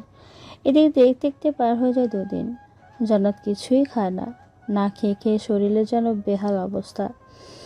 ওর বাবা মাও যেন চিন্তায় পড়ে যায়, কেননা জান্নাত যেটা চায় সেটা তো সম্ভব না। তাদের সমাজ এটা কখনোই মানবে না। জান্নাতের রুমে মাহি বলে, দোস্ত, তোর এইসবের পিছনে আমি দায়ী। প্লিজ আমাকে তুই ক্ষমা করে দিস। আমি তোর ভালোর জন্য এটা করেছি, কিন্তু কখনো ভাবিনি তোর ভালো করতে গিয়ে খারাপ ডেকে আনবো। মানে আমি তো তোর কথায় কিছুই বুঝতেছি না। মাহি তখন সব কিছু খুলে বলে। মাহির মুখে সব কথা শুনে জান্নাতে যেন রাগ উঠে যায়। রাগকে কন্ট্রোল করে মাহিকে বলে, তুই এটা কিভাবে করতে পারলি? তুই জানতি না ওর আমাকে ঠিক কতটা ভালোবাসে? প্রমাণ পেয়েছিস রাসেল কতটা ভালো, না হলে তোর অফার পেয়ে ফিরিয়ে দিত না। রে, আমি সেই দিন ভালো করেই বুঝেছি ও তোকে সত্যিই অনেক ভালোবাসে। আর রাসেল এখন হাসপাতালে জ্ঞানহীন অবস্থায় আছে। ওর অ্যাক্সিডেন্ট হয়েছে। মাহির কথা শুনে জান্নাত যেন বসে পড়ে। মাহি ওকে সান্ত্বনা দিতে থাকে আর জান্নাতকে বলে, জান্নাত, চল আমরা রাসেলকে এখানে নিয়ে আসি, তাহলে ওকে সেবা করে ভালো করতে পারবো। না হলে ওকে বাঁচানো সম্ভব হবে না। কি বলিস? বাবা জানতে পারলে আমাকে সহ ওকে মেরেই ফেলবে। না রে, কিছুই বলবে না। আমি তাদের বলেছি, তোর কষ্ট সহ্য করতে না পেরে তারাও রাজি হয়েছে। কি? তাহলে এখনই চল, আমার যে ওকে দেখতে আর দেরি সইছে না। জান্নাত আর মাহি সোজা সেই হাসপাতালে নার্সের ছদ্মবেশে চলে আসে। ওই রুমে এসেই দেখে আশরাফ চৌধুরী রাসেলের হাতের উপরে মাথা রেখে ঘুমিয়ে আছে। জান্নাত পলকহীন দৃষ্টিতে রাসেলের দিকে তাকিয়েছে, আর চোখতে পানির ফোঁটায় ফোঁটায় গাল বেয়ে পড়ছে। জান্নাত, এটা তো মিস্টার আশরাফ চৌধুরীর স্ত্রী আর রাসেলের। হ্যাঁ আমি জানি উনি আমার হবু শাশুড়ি, আর সেটা আমি অনেক আগে থেকেই জানি। এখন মাকে রেখে ছেলেকে কিভাবে নিয়ে যায়? সেটাও তো কথা। যেভাবে ছেলেকে ধরে আছে মনে হচ্ছে ছেড়ে দিলেই দূরে কোথাও হারিয়ে যাবে। দেখ, এত চিন্তা করলে হবে না। চল রাসেলের হাত ধর, আমরা ওকে নিয়ে আমাদের রাজ্যে চলে যাই। জান্নাত ও মাহি রাসেলকে নিয়ে ওদের রাজ্যে চলে আসে। রাসেলকে জান্নাতের বিছানায় শুয়ে রেখে জান্নাতের মা বাবা সবাই দাঁড়িয়ে আছে, আর জান্নাত রাসেলের মাথায় ওষুধ লাগিয়ে দিচ্ছে। ওই যে আগেই তো দেখছেন রাসেলের ডাক্তার হলো জান্নাত। জান্নাত, তোর এই চাচাকে চিকিৎসা করতে দে, তাহলে রাসেল ভালো হয়ে যাবে। ঠিক আছে বাবা, চাচা আপনি আমার জানটাকে ভালো করেন। ইনশাল্লাহ আল্লাহর রহমতে আপনি পারবেন। এইভাবে সবাই মিলে রাসেলের সেবা করতে থাকে। এদিকে মিসেস রাশেদা চৌধুরীর ঘুম ভাঙতে দেখে রাসেল বেডে নেই। কি ব্যাপার? বেডে শোয়া অবস্থায় তো আমি ঘুমাইলাম, তাহলে এখনো গেল কোথায়? সব জায়গায় তো দেখলাম, রুমের কোথাও তো নেই। রাশেদা চৌধুরী আর কিছু না বলে বাইরে এসে ওনার স্বামীকে ঘটনাটা খুলে বলে। তারাও ঘটনা শুনে অবাক হয়ে যায়। পুলিশ সাথে এই রোগীকে পুরো হাসপাতালে তন্ন করে খোঁজে, কিন্তু কোথাও পায় না। শেষমেশ সবাই মিলে রুমের সিসি ক্যামেরা ফুটেজ দেখতে থাকে। এ রোগীকে ঠিকই দেখা যাচ্ছে। সবাই তো অবাক, কেননা রোগী হঠাৎ করে গায়েব হয়ে যায় বিছানা থাকতে থাকতে। আমার মাথায় তো কিছু ঢুকছে না। এত বড় হসপিটালে, তাও আবার সিকিউরিটিতে ভরা, তার মাঝ থেকে রোগী কিভাবে গায়েব হতে পারে? স্যার, আমার মাথায় তো কিছু ঢুকছে না। আমার জীবনে এই প্রথম এমন একটা ঘটনার সম্মুখীন হলাম। জানি না ডিপার্টমেন্টকে কি জবাব দিব। এই ঘটনা তো কেউ বিশ্বাসই করবে না। অফিসার, আমি তো অন্য কিছু ভাবছি। রোগী যদি গায়েব হয়ে থাকে তাহলে গেল কোথায়, তাই না? যেখানে আমার মিসেস এখানেই ছিল। আমি ওর হাতের উপরই মাথা রেখে ঘুমিয়েছিলাম, আর সকালে জাগ্রত হয়ে আমার হাত সেই অবস্থায় পাই যেমনটা রাতে ছিল, শুধু মাঝখান থেকে রোগী গায়েব। এটা কি আজব ঘটনা না বলেন? এই ঘটনাটা যেন পুরো সংবাদ ও নেট দুনিয়ায় ঝড় তোলে। সবার মুখে একটা প্রশ্ন, হাসপাতাল থেকে রোগী কিভাবে গায়েব হতে পারে। রোগীকে খুঁজতেই যেন পুরো পুলিশ নেমে পড়েছে, কিন্তু কোথাও খুঁজে পায় না। আরে বোকারা, রোগী আছে পরিস্থানে, তোরা এখানে কিভাবে পাবি? হুদাই কাম বাদ দিয়ে পায়চারি করিস। সাংবাদিকরা এমনিতেই কয়েকদিন হলো এমন তাজা খবর পায় না, এটা দিয়ে অন্তত কয়েকদিন চলতে পারবে। এদিকে পার হয়ে যায় 2 দিন। জান্নাত রাসেলের পাশে মাথা রেখে শুয়ে আছে। এমন সময় রাসেলের জ্ঞান ফিরে আসে। রাসেল ধীরে ধীরে চোখ মেলে তাকাতেই তো অবাক। কি ব্যাপার, এত সুন্দর রুমে আমি কিভাবে আসলাম? আমি তো এর আগে এখানে কখনো আসিনি। আর এই রুম তো ফ্যান বাইসে কিছুই দেখছি না, তো এত সুন্দর শীতল কিভাবে পুরো রুমটা? আর এই মেয়েটাই বা কে? এই রাসেলের মাথায় যেন এসব হাজারো কথা ঘুরপাক খাচ্ছে। আর জান্নাত অন্যদিকে মুখ করে খুলে থাকার কারণে রাসেল দেখতে পারেনি। রাসেলের নড়াচড়া টের পেয়ে জান্নাত ঘুম থেকে জেগে যায়। রাসেল জান্নাতকে ওর পাশে দেখেই তো অবাক, আবার সেই রাগ মাথার ভিতরে প্রবেশ করে। তোমার জ্ঞান তাহলে ফিরেছে। জানো, তোমার আজকে পুরো 1 সপ্তাহ পর জ্ঞান ফিরল। আমি কোথায় আর তুমি আমার পাশে কেন? আমাকে বাড়ি থেকে তাড়িয়ে তোমার মনের চাহিদা পূরণ করে বুঝি তোমার শখ মেটানি? আরও কি চাও তুমি? দেখো, তুমি যে দেখেছো সবটা ভুল। আসলে সব কিছুই সাজানো ছিল আমার আর তোমাকে আলাদা করার জন্য। চুপ, একদম চুপ। আমি তোমার মিস্টেক কথায় নিজেকে আর জড়াতে চাই না। প্লিজ আমার সামনে থেকে যাও, আমার রাগ হলে কিন্তু খবর আছে। আচ্ছা, তুমি যখন চাও না আমি তোমার পাশে থাকি, তাহলে চলে যাচ্ছি। তবে মনে রেখো, দূর থেকে হলেও তোমার পাশেই থাকবো। এই জীবন যেতে পারে, তবুও তোমাকে ভুলতে পারবো না। বড্ড বেশি ভালোবাসি তোমাকে। জান্নাত কথাটা বলেই চোখে পানি মুছতে মুছতে রুম থেকে বের হয়ে যায়। এদিকে রাসেল 7 দিন বিছানায় শুয়ে থেকে পুরো পিঠ যেন শক্ত হয়ে গেছে। তাই রাসেল ধীরে ধীরে বিছানা থেকে উঠে হাঁটতে হাঁটতে বাইরে আসতে চেষ্টা করে, কিন্তু দরজা কোনটা সেটা রাসেল খুঁজে পায় না। কেননা কাচের মতো সব জায়গায় যেন এইরকমভাবে সাজানো ফুলে ফুলে। কী ব্যাপার, যেন তো ঠিকই বের হয়ে গেল। আমি কেন দরজা খুঁজে পাচ্ছি না? এখন আমি তো পাগলিটা রাগ করে বকা দিয়ে বাইরে পাঠালাম, কিভাবে বাইরে যাব? এদিকে জান্নাত বাইরে দাঁড়িয়ে রসেলের কাণ্ড সব দেখছিল আর মুখ টিপে টিপে হাসছিল। কিছু সময় পরে জান্নাত রুমের ভেতরে আসে আর রাসেল জান্নাতকে দেখে অবাক হয়ে জিজ্ঞেস করে, আচ্ছা, তুমি তো এই রুমে আসতেছো যাইতেছো, কোনো সমস্যা হচ্ছে না, কিন্তু ঘটনা হলো কি আমি কেন দরজা খুঁজে পাচ্ছি না বলো? রাসেলের এমন কথা শুনে জান্নাত যেন হাসতে হাসতে শেষ। রাসেল তো জান্নাতের এমন মুগ্ধজড়া হাসি দেখে এক নিমেষে সব রাগ দূরে কোথাও পালিয়ে যায়। আরে জান, তুমি কি এখন পৃথিবীর কোনো জায়গায় আছো নাকি? তুমি তো এখন আমাদের রাজ্যে আছো। এটা আমার রুম, বুঝলে? কি, তার মানে আমি পরিস্থানে আকাশে আছি? এই আমাকে ধরো, আমি পড়ে গেলাম, আমার বউয়ের কি হবে? তোমার বউ তো তোমার সামনে আছে, তাহলে এমন ভয় পাচ্ছ কেন? তোমাকে ক্ষমা করবো না আমি, যাও এখান থেকে। দরজা কীভাবে খোলে সেটা দেখিয়ে।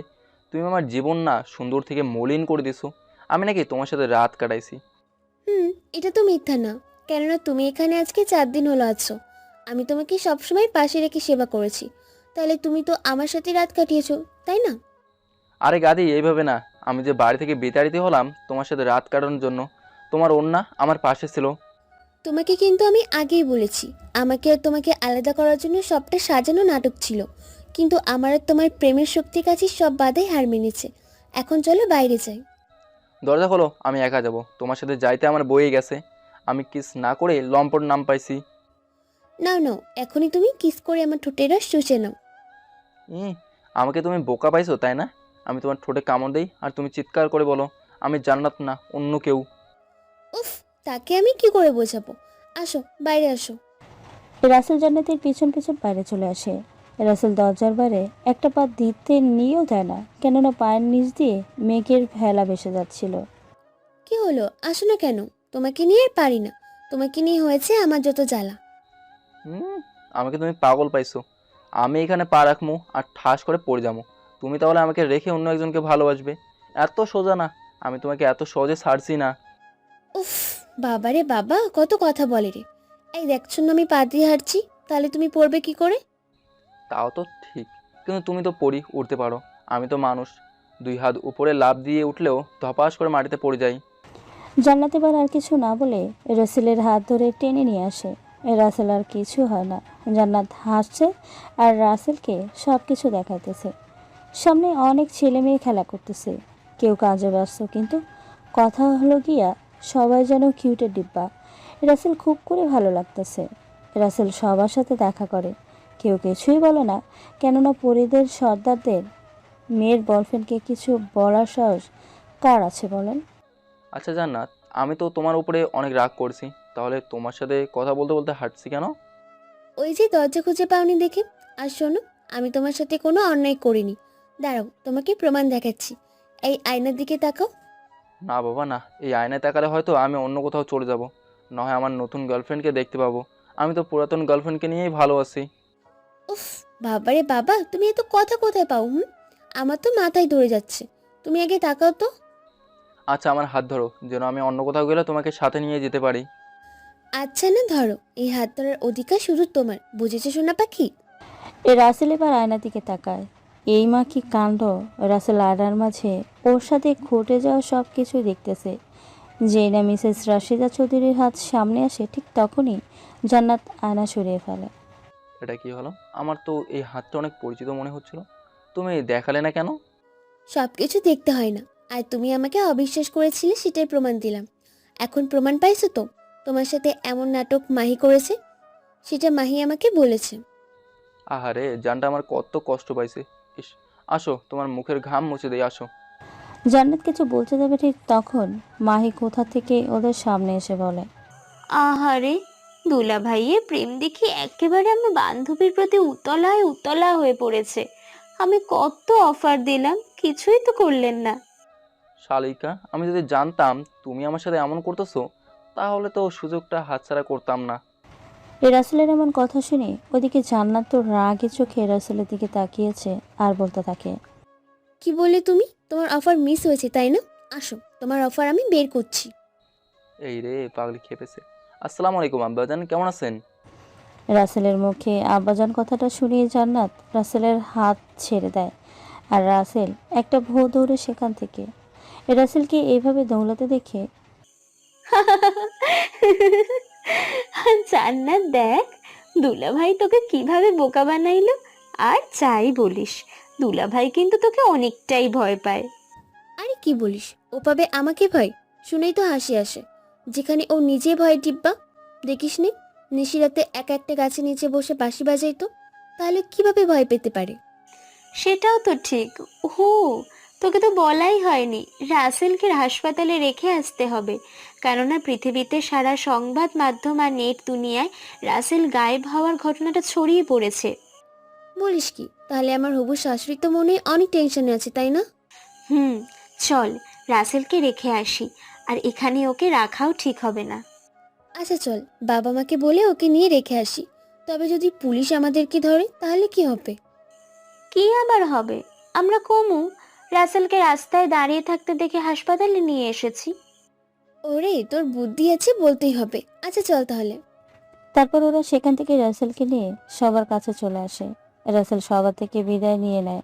সবাই যেন রাসেল আর জান্নাতের ভালোবাসা মুক্ত হয়ে গেছে। ওরা যেই না চলে আসতে যাবে অমনি জান্নাতের বাবা বলে ওঠে, মারে, সত্যি তোর ভালোবাসায় আমি মুগ্ধ হয়ে গেছি। তোকে আটকে রাখার অনেক চেষ্টা করেছি, কিন্তু তোদের এই সত্যিকারের ভালোবাসা আমাকে সফল হতে দেয়নি। তাই আমি তোকে পরীর ক্ষমতা থেকে মুক্তি দিচ্ছি। তুই দুনিয়ায় গিয়ে নতুন রূপে রাসেলকে নিয়ে সুখের সংসার সাজা। কেননা এই ক্ষমতা থাকতে তুই দুনিয়ায় কখনো মা হতে পারবি না। দোয়া ভালোবাসা রইল তোর জন্য। সর্বদা সুখে থাকিস মা। বাবা, তুমি এটা কি বলতেছো? তাই বলে আমি তোমাদের আর তোমরা সবাই আমাকে ভুলে যাবে? আরে মা না, আমরা মাঝে মাঝে সবাই ছদ্মবেশী হয়ে তোকে দেখতে যাব। তুই শুধু তাড়াতাড়ি রাসেলকে বিয়ে করে সুন্দর একটা নাতি নাতির ব্যবস্থা কর। মা তুমিও না, আমার বুঝি লজ্জা করে না? ওরে আমার লজ্জাবতী মেয়ে রে। মাহি, তুই ওকে রেখে আয়। জান্নাত সবার থেকে চির বিদায় নিয়ে রাসেলের হাত ধরে সেখান থেকে চলে আসে। ওরা একটা নির্জন জায়গায় নামে। সেখান থেকে মাহি চলে যায়। আর এদিকে রাসেল আর জান্নাত হাঁটতে হাঁটতে হাসপাতালের কাছে চলে আসে। রাসেলকে হাসপাতালের বাইরে হাঁটতে দেখে সবাই যেন অবাক হয়ে তাকিয়েছে। আশরাফ চৌধুরী দৌড়ে এসে, বাবা, তুই কোথায় চলে গেছিলি? আর তুই এমন সুস্থ কিভাবে হলি? আমি রাস্তা দিয়ে আসার সময় একটা নির্জন জায়গায় দেখিও দাঁড়িয়ে আছে, কিছুই বলতে পারছে না, তাই আমি হাসপাতালে নিয়ে আসলাম। ভালো করেছো মা। রাশিদা, দেখো, আমাদের ছেলে আমাদের কাছে ফিরে এসেছে। আশরাফ চৌধুরীর মুখে ছেলে কথাটা শুনে রাসেল অবাক হয়ে জান্নাতের দিকে তাকায়, আর জান্নাত চোখের ইশারে বুঝিয়ে দেয় ঠিকই বলছে। বাবা, তুই কোথায় হারিয়ে গেছিলি? জানিস, এই কয়েকটা দিন আমি ঠিক মতো ঘুমাতে পারিনি। সব সময় তোর জন্য আল্লাহর কাছে দোয়া করেছি। এত বছর পরে তোকে কাছে পেয়েও বুঝি হারিয়ে ফেললাম। কি বলছো তোমরা? আমার বাবা মা? আমার তো বিশ্বাসই হচ্ছে না। বাবা, এটা বিশ্বাস না হবারই কথা, তবে তোর শরীরের একটা জন্মচিহ্ন দেখে তোকে আমি চিনতে পেরেছি। পরে প্রমাণ করার জন্য তোর মায়ের আর আমার সাথে তোর ডিএনএ টেস্ট করাই, তখন রিপোর্ট পজিটিভ আসে। রাসেলের বাবার কথা শুনেও রিপোর্ট দেখছে, ওর বাবা মাকে জড়িয়ে ধরে কান্না করে দেয়। জান্নাত খুব খুশি হয়ে দাঁড়িয়ে দাঁড়িয়ে সবকিছুই যেন দেখছে। স্যার, এবার তাহলে রাসেলকে নিয়ে বাসায় যান। রাসেল তো এখন একদম সুস্থ। তুমি ঠিক বলেছ। এই রাশিদা, চলো রাসেলকে নিয়ে বাসায় যাই। ওরা যেই না সামনের দিকে হাঁটতে নিছে, অমনি কোথা থেকে একটা মেয়ে এসে লাফ দিয়ে রাসেলকে জড়িয়ে ধরে, যেটা দেখে জান্নাত তো রাগে ফুঁসতে থাকে। রাসেল তো অবাক হয়ে তাকিয়েছে, এদিকে জান্নাতের তো মনে হচ্ছে এখনই এসে গলা টিপে দেবে। রাসেল, এ হলো তোর ছোট খালার মেয়ে রিয়া। রিয়া নামটা শুনি রাসেল রিয়ার দিকে ভালো করে তাকিয়ে দেওয়া, বা কেন নয়, এটা যে ওর ছোট বোন। আসলে রিয়া রাসেলকে চিনতে পেরেছে, কিন্তু রাসেল চিনতে পারেনি, রিয়া হিজাব করার কারণে। রিয়া, তুই এখানে কিভাবে আসলি? ভাইয়া, শুধু আমি না, আমার পরিবারের সবাই এসেছে তোকে দেখতে। টিভিতে দেখে সবাই তাদের ভুল বুঝতে পেরেছে। আর ভাইয়া, তোর সাথে ঘটা কাহিনীটা সবাইকে বলেছে। রাসেল পেছনে তাকিয়ে দেখে সবাই অপরাধের মতো রাসেলের দিকে তাকিয়ে আছে, কাছে আসার সাহস পর্যন্ত পাচ্ছে না। তাই রাসেল সবার কাছে গিয়ে বলে, তোমরা আমার সাথে কথা বলবে না বুঝি? তাহলে আমি কিন্তু আবার গায়েব হয়ে যাব। বাবা, তোকে এত অত্যাচার করার পরেও আমাদের একটা কথা না বলে এভাবে ক্ষমা করে দিচ্ছিস? হ্যাঁ দেবজি, মা তো ঠিক কথাই বলেছে। আমরা তোমার সাথে যা করেছি সেটা হয়তো ক্ষমার যোগ্য না, তবুও তুমি আমাদের কিছু না বলেই ক্ষমা করেছো। বলতেই হবে তুমি কতটা ভালো মনের মানুষ। তোমরা এইভাবে বলিও না তো। আমি তোমাদের দেওয়া আঘাতগুলোকে কখনো কষ্ট হিসেবে ধরে নাই, বরং আমি আশীর্বাদ হিসেবেই ধরেছি। তাই তো তোমাদের আমার পাশে পেয়েছি। আজ আমি অনেক খুশি তোমরা সবাই সবার ভুল বুঝতে পেরেছো। এভাবে সবাই সবার সাথে কথা বলে বাসার দিকে যেতে নিলেই রিয়া বলে উঠছে, এই যে আমার মিষ্টি পরিভাবে, ওইখানে দাঁড়িয়ে না থেকে এখানে আসেন। ভাই যাচ্ছে, ভাবি যাবে না, এটা কি হয় নাকি? রিয়ার কথায় জান্নাত একটু হলেও লজ্জা পায়, আর সবাই অবাক চোখে তাকিয়ে আছে। রিয়া, এই মেয়েটা তো সেদিন আমাদের বাড়িতে এসেছিল তোকে খুঁজতে, তোর বান্ধবী বলেছিল। আমাকে না ভাবি, বরং জান্নাত ভাবি ছোট ভাইয়ার কথা জানতে ছদ্মবেশে এসেছিল। আর মা, তুমি যেই ফল খেয়ে এত এত প্রশংসা করতে, সেই সব ফল ভাইয়াকে তোমার এই বৌমাই দিত। সবাই জান্নাতকে সাথে নিয়ে বাসা চলে আসে। জান্নাতকে সবাই রাসেলের বউ হিসাবে পছন্দ করে। একদিন সবাই সোফায় বসে আছে। ভাইয়া, পরির সেই দ্বিতীয় প্রেমের কাহিনীটা যে আর বললে না। সেই কাহিনী তুই তোর ভাবিকে জিজ্ঞেস কর, সেই সুন্দর করে বলতে পারবে। তাহলে বাকিটা ভাবি বলবে। আচ্ছা ভাবি, তুমি আমাদের তোমাদের প্রেমের কাহিনী শোনাও তো। জান্নাত তার পরে দ্বিতীয় খণ্ড শোনায়। রাসেল আর জান্নাতের প্রেম কাহিনীর সাথে পরিস্থানে যাওয়ার কথা শুনে অবাক, আর অবাক হবেই তো, তাই না? তাহলে রাসেলের প্রেমে শেষমেশ একটা পরি পড়লো। যাই হোক, আমার বৌমাটা ভারী মিষ্টি। মিষ্টি হবে না পার, সে যে পরিস্থানের পরিরানী, তার সাথে কি আর আমাদের রূপের বাহার মানায়? অনিকার একটু একটু হিংসে করার কথা শুনে সবাই যেন হাসতে থাকে। এদিকে হঠাৎ রাশিদা চৌধুরী প্রশ্ন করে বসে, আচ্ছা, রাসেল কি এমন অন্যায় করেছিল যেটার জন্য তোরা সবাই ওর সাথে এত অমানসিক অত্যাচার করেছিস? আম্মাজান, যদি কিছু মনে না করেন তো আমি সেই কাহিনীটা বলি। তুমি কি সেই কথা জানো নাকি? আমি তো সবকিছুই জানি, পরীর রানী বলে কথা, এটা তো জানতেই হবে তাই না? আচ্ছা, তাহলে সেই ঘটনাটা বলো তো শুনি। সেদিন রাসেল আর ভাই একসাথে খেলা করছিল। ভাই আগে থেকেই রাসেলকে খুব একটা দেখতে পারতো না। রিয়া ছিল খুব ছোট। রিয়া আগে থেকেই রাসেলকে ভাইয়ের থেকেও বেশি ভালোবাসতো। রিয়া রাসেলের কাছে আসতেছিল, ঠিক তখনই ভাইয়া একটা ইটের টুকরো রাসেলের দিকে ছুঁড়ে মারে, কিন্তু সেটা গিয়ে রিয়ার মাথায় লাগে। রিয়ার সঙ্গে সঙ্গে অজ্ঞান হয়ে মাটিতে পড়ে যায়। ভাইয়া, এটা তুমি কি করলে? রিয়াকে এভাবে মারলে? চুপ, আমি মেরেছি এটা বলবি না। মা জিজ্ঞেস করবে তাহলে বলবি তুই মেরেছিস, না হলে আমি রিয়াকে একেবারে মেরে ফেলবো। আচ্ছা ভাইয়া, তুমি যেটা বলবে সেটাই হবে, তবুও রিয়াকে কিছু করিও না প্লিজ। এই তো গুড বয়। বাড়ির ভেতর থেকে বাবা মা বেরিয়ে আসে, এসেই দেখে রিয়ার এই অবস্থা। ভাইয়াকে জিজ্ঞেস করলে রাসেলের কথা বলে। রাসেল রিয়ার বিপদকে রক্ষা করতে সব দোষ নিজের কাছে নিয়ে নেয়। রাসেলকে সবাই মিলে অনেক মারে। আর সেদিন থেকেই আমার এই পাগলটা জীবনে নেমে আসে অত্যাচারের কালবৈশাখী ঝড়। ছি, তোরা এতটা জঘন্য মনের মানুষ, আমি ভাবতেই পারছি না কিভাবে পারলি এমনটা করতে। আপা আসলে আমরা যেটা করেছি সেটা না বুঝেই করেছি, আর আমরা সেটা ভুল বুঝতে পেরেছি। প্লিজ আমাদের ক্ষমা করে দাও। চুপ থাক, তোদের সাথে কথা বলতেও আমার ঘৃণা করতেছে। ছি, এমন কেউ করতে পারে? জান্নাত মা, আমার জন্য এক গ্লাস পানি আনো তো। ঠিক আছে মা, আমি এক্ষুনি আনতেছি। আর বাবা, তোমার জন্য কিছু আনবো? নিয়ে আসো। শুধু আমার জন্য না, বরং তুমি সবার জন্য কফি করে নিয়ে আসো। ঠিক আছে বাবা, আমি এখনই যাচ্ছি। বাবা, জান্নাত তো তোমাদের কথা রাখতে কফি বানাতে গেল। ও তো কখনো ওইসব কাজ করেনি, তাহলে কিভাবে পারবে? আমি গিয়ে একটু সাহায্য করি, কেমন? আচ্ছা, যা বুঝেছি তুই বেটা বউ পাগলাই হবি, এটা বোঝা শেষ। রাসেলের বাবার এমন কথা শুনে সবাই যেন হাসতে হাসতে শেষ। এদিকে রাসেল আর কিছু না বলে সেখান থেকে সোজা রান্নাঘরে চলে আসে। রাসেল এসে দেখে জান্নাত দাঁড়িয়ে শুধু দেখছে, কি থেকে কি করবে। কি ব্যাপার, মহারানী হবু শ্বশুরের কথা রাখতে গিয়ে ঠিকই তো নাচতে নাচতে কফি বানাতে চলে আসলেন। এখন কফি বানান। আমাকে মাইন্ডকে চিপা ফাইলে মজা নিচ্ছ তাই না? আমি কি এসব কাজ জীবনে করেছি তুমি বলো? রাসেল জান্নাতকে পিছন থেকে জড়িয়ে ধরে আদর সরে বলে, আরে ময়না পাখি, আমি তো সেটা জানি, তাই তো তোমাকে সাহায্য করার জন্য চলে আসলাম। আমি দেখিয়ে দিচ্ছি, তুমি সেভাবে করো, কেমন? এই তোমার লক্ষ্মী শোনো, আমার কথা কত ভাবে।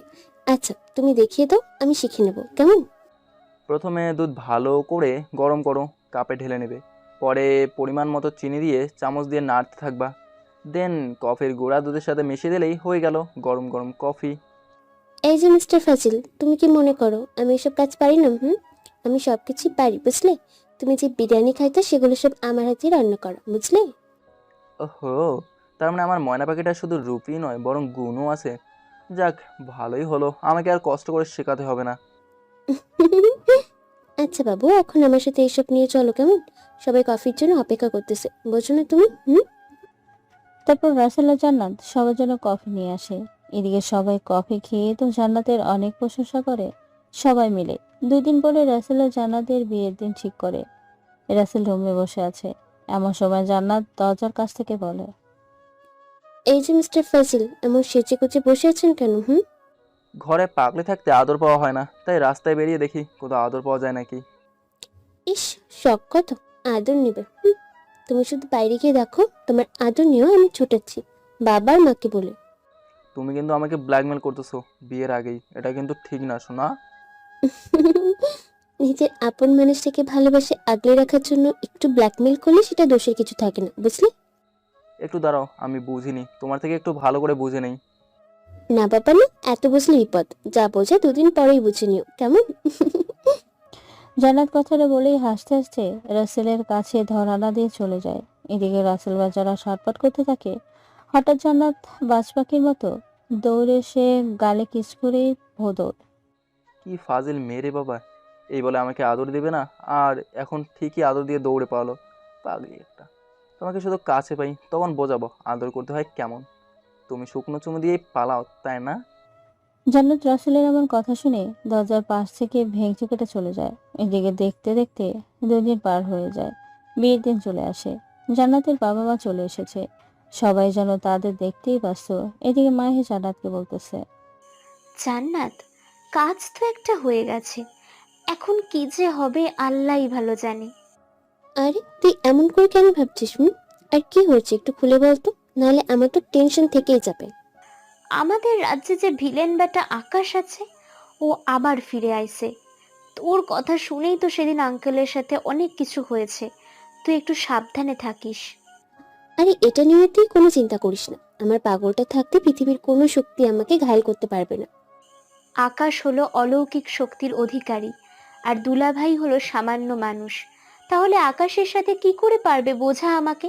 এদিকে আকাশের থেকে তোর শক্তি বেশি ছিল, সেটাও তো এখন তোর কাছে নেই। চিন্তা করিস না তো, যা হবার হবে। আমার আল্লাহর উপর পুরো বিশ্বাস আছে, তিনি সবকিছু ঠিক করে দিবেন। এভাবে ওদের মাঝে অনেক কথা হয়। দেখতে দেখতে রাসেল আর জান্নাতের বিয়ের কাজ শেষ হয়ে যায়। জান্নাতকে সবাই রুমে বসিয়ে রেখেছে।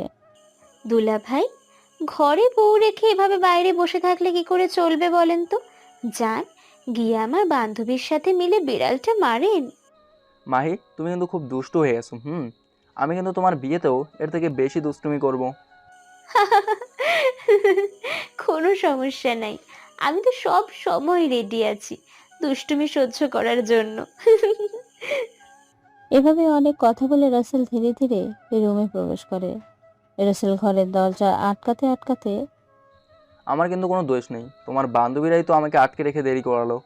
রাসেল কথাটা বলেই পিছনে তাকিয়ে তো অবাক, আর অবাক হবেই না কেন, কারণ খাটের উপরে জান্নাত ছিল না। রাসেল আশেপাশে সব খুঁজে দেখে জান্নাত কোথাও নেই। রাসেল তো চিন্তায় পড়ে যায়। কি রে, আমার সদ্য বিয়ে করা বউ রুম থেকে কোথায় উধাও হয়ে গেল? ওর তো পরিশক্তিও নাই যে উড়ে যাবে। আমার তো মাথায় কিছু আসতেছে না। রাসেল এসব ভাবতে ভাবতে বাইরে বেরিয়ে সবাই না ডেকে জান্নাতের মা বাবার মাহিকে ডেকে ঘটনা খুলে বলে। আমি যেটা ভাবছিলাম সেটাই হয়েছে। ওই আকাশ নিশ্চয়ই জান্নাতকে তুলে নিয়ে গেছে।